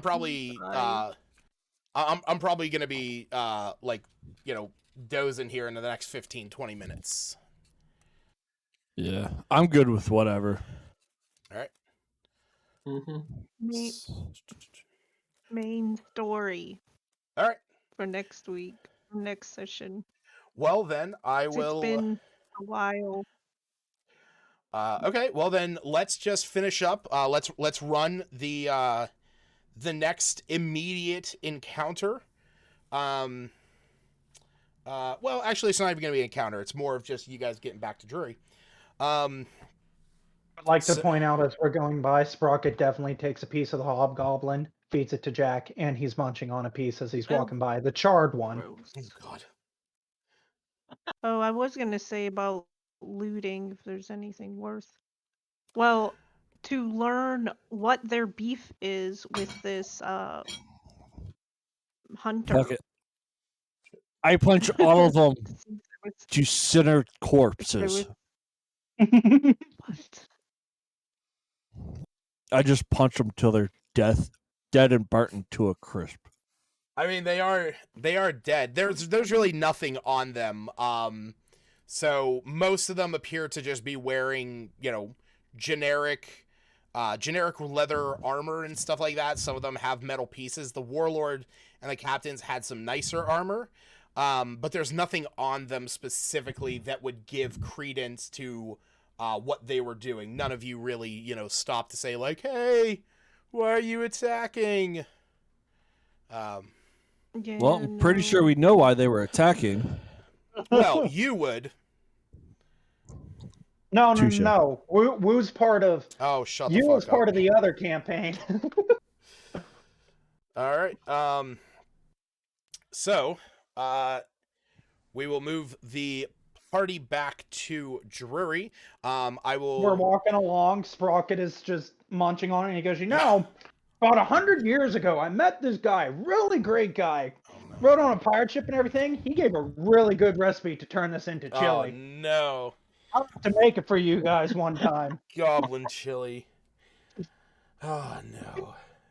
I will give you guys a Hobgoblin. short rest. On your way back. So. Woohoo! Make Varda's character forever live in our hearts. That's it. I guess that is the case. But yeah, go ahead and guys pop a short rest. Only because, except for Smith's character, these are all just this particular one-shot characters. So we will be able to just save their state for next time.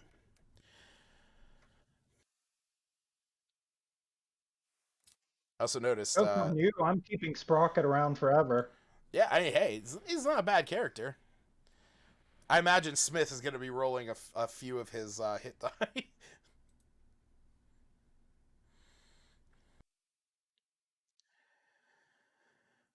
Considering none of you are like really healers. Nope.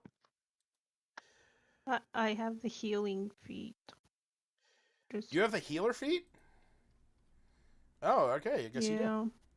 I forgot about that. What can I do with that? I always forget what it does. You but I use like it. you can use a healer's kit to Healer. spend a use to heal 1d6 plus 4. Plus a point equal to their maximum hit dice. So it's basically their level. Alright, there we go. So, as you guys make it back to Drury, the trek takes you about 4 hours still. And as you get there, it's, you guys left early in the morning. You left, to try and meet him out there very early. We'll say you left there maybe about 6 o'clock. You arrived at 10.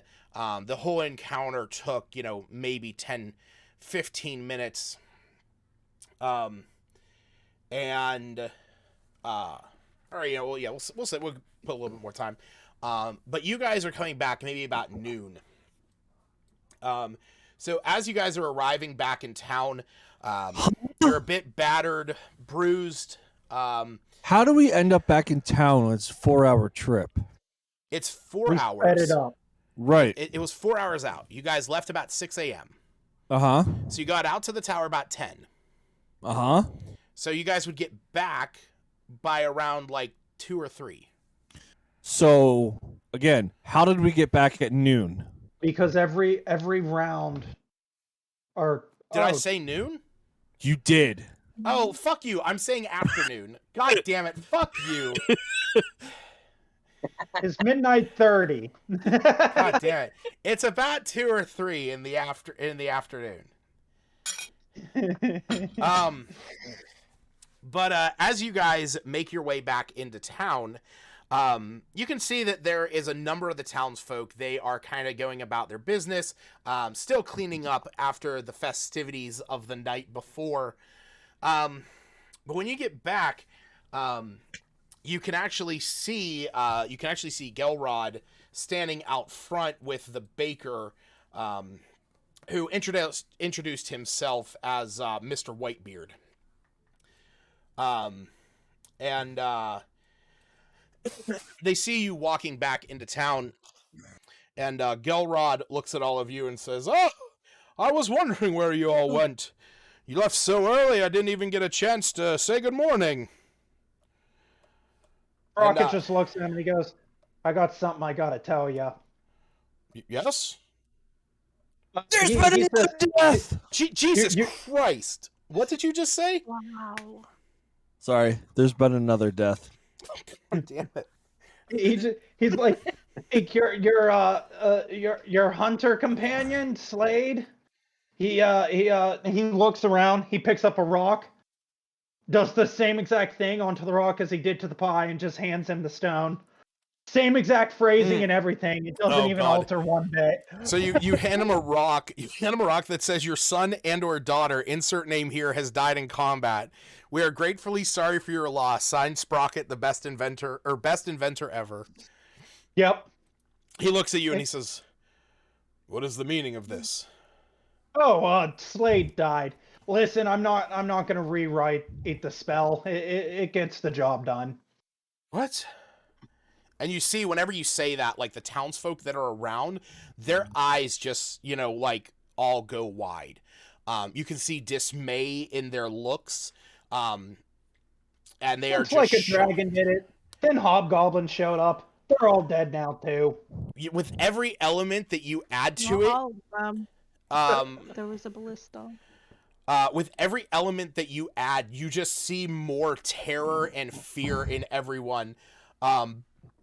You see Gelrod, he's starting to worry, and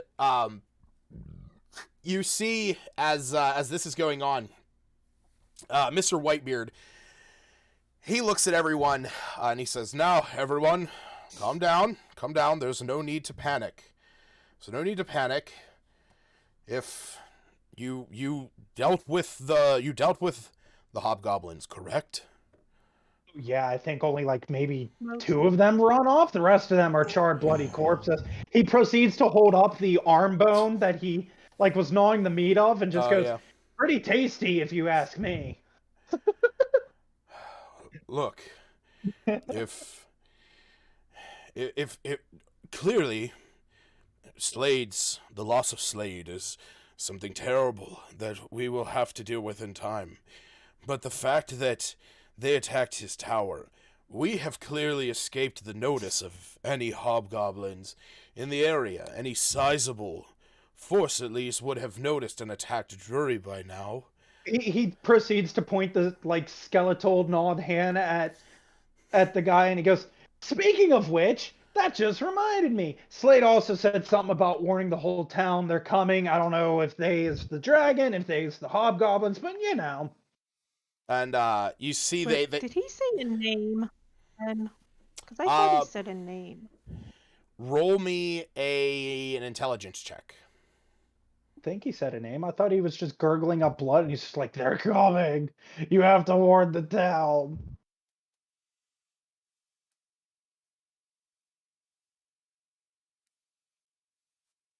Did it go? It was hard to hear, but the most that you can remember is that it was a name that began with an H. Harold. That is the most I can remember. Yes. So there it is. I was certain he said a name, and I thought it started with an H. Yeah, he said a name. It started with an H. Also, while we were walking out there, the rumbling definitely seems to get worse. Everyone They, roll me shaky. an insight. Roll me an insight check. Also, you know what? Insight or Arcana.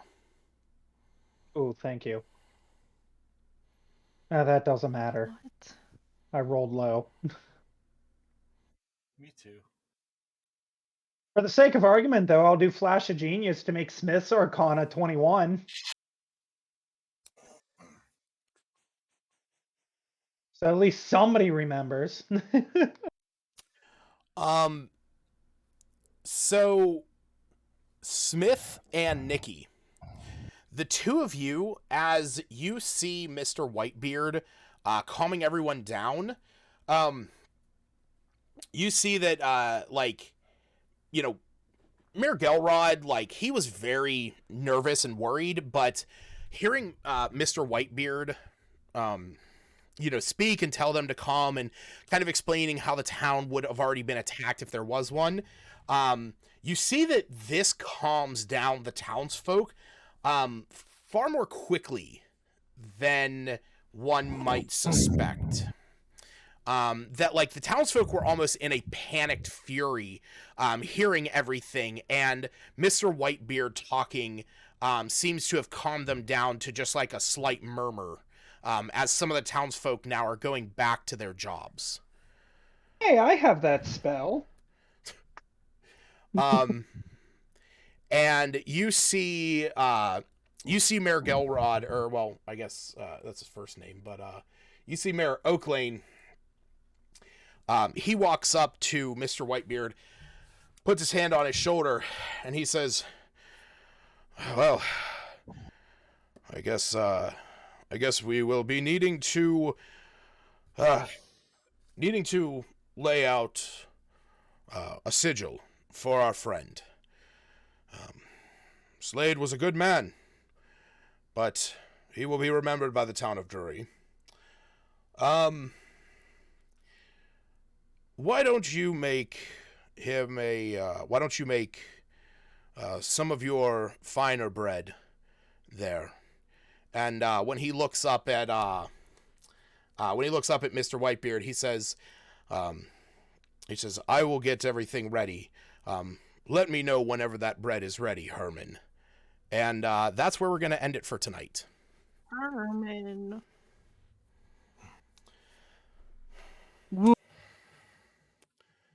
The name that starts with an H. It was him all along. The name that starts with an H.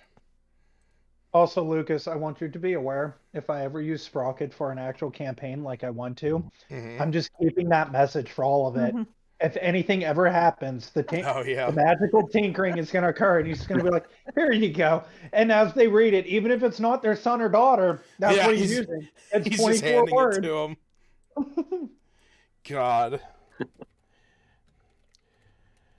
I honestly, I'm not gonna lie. I did not expect this to go on as long as it was. Honestly, I did not expect you guys to have to roll initiative or deal with that guy in the forest in the very beginning. So that was definitely something I didn't fully anticipate. Go ahead and close out the stream here.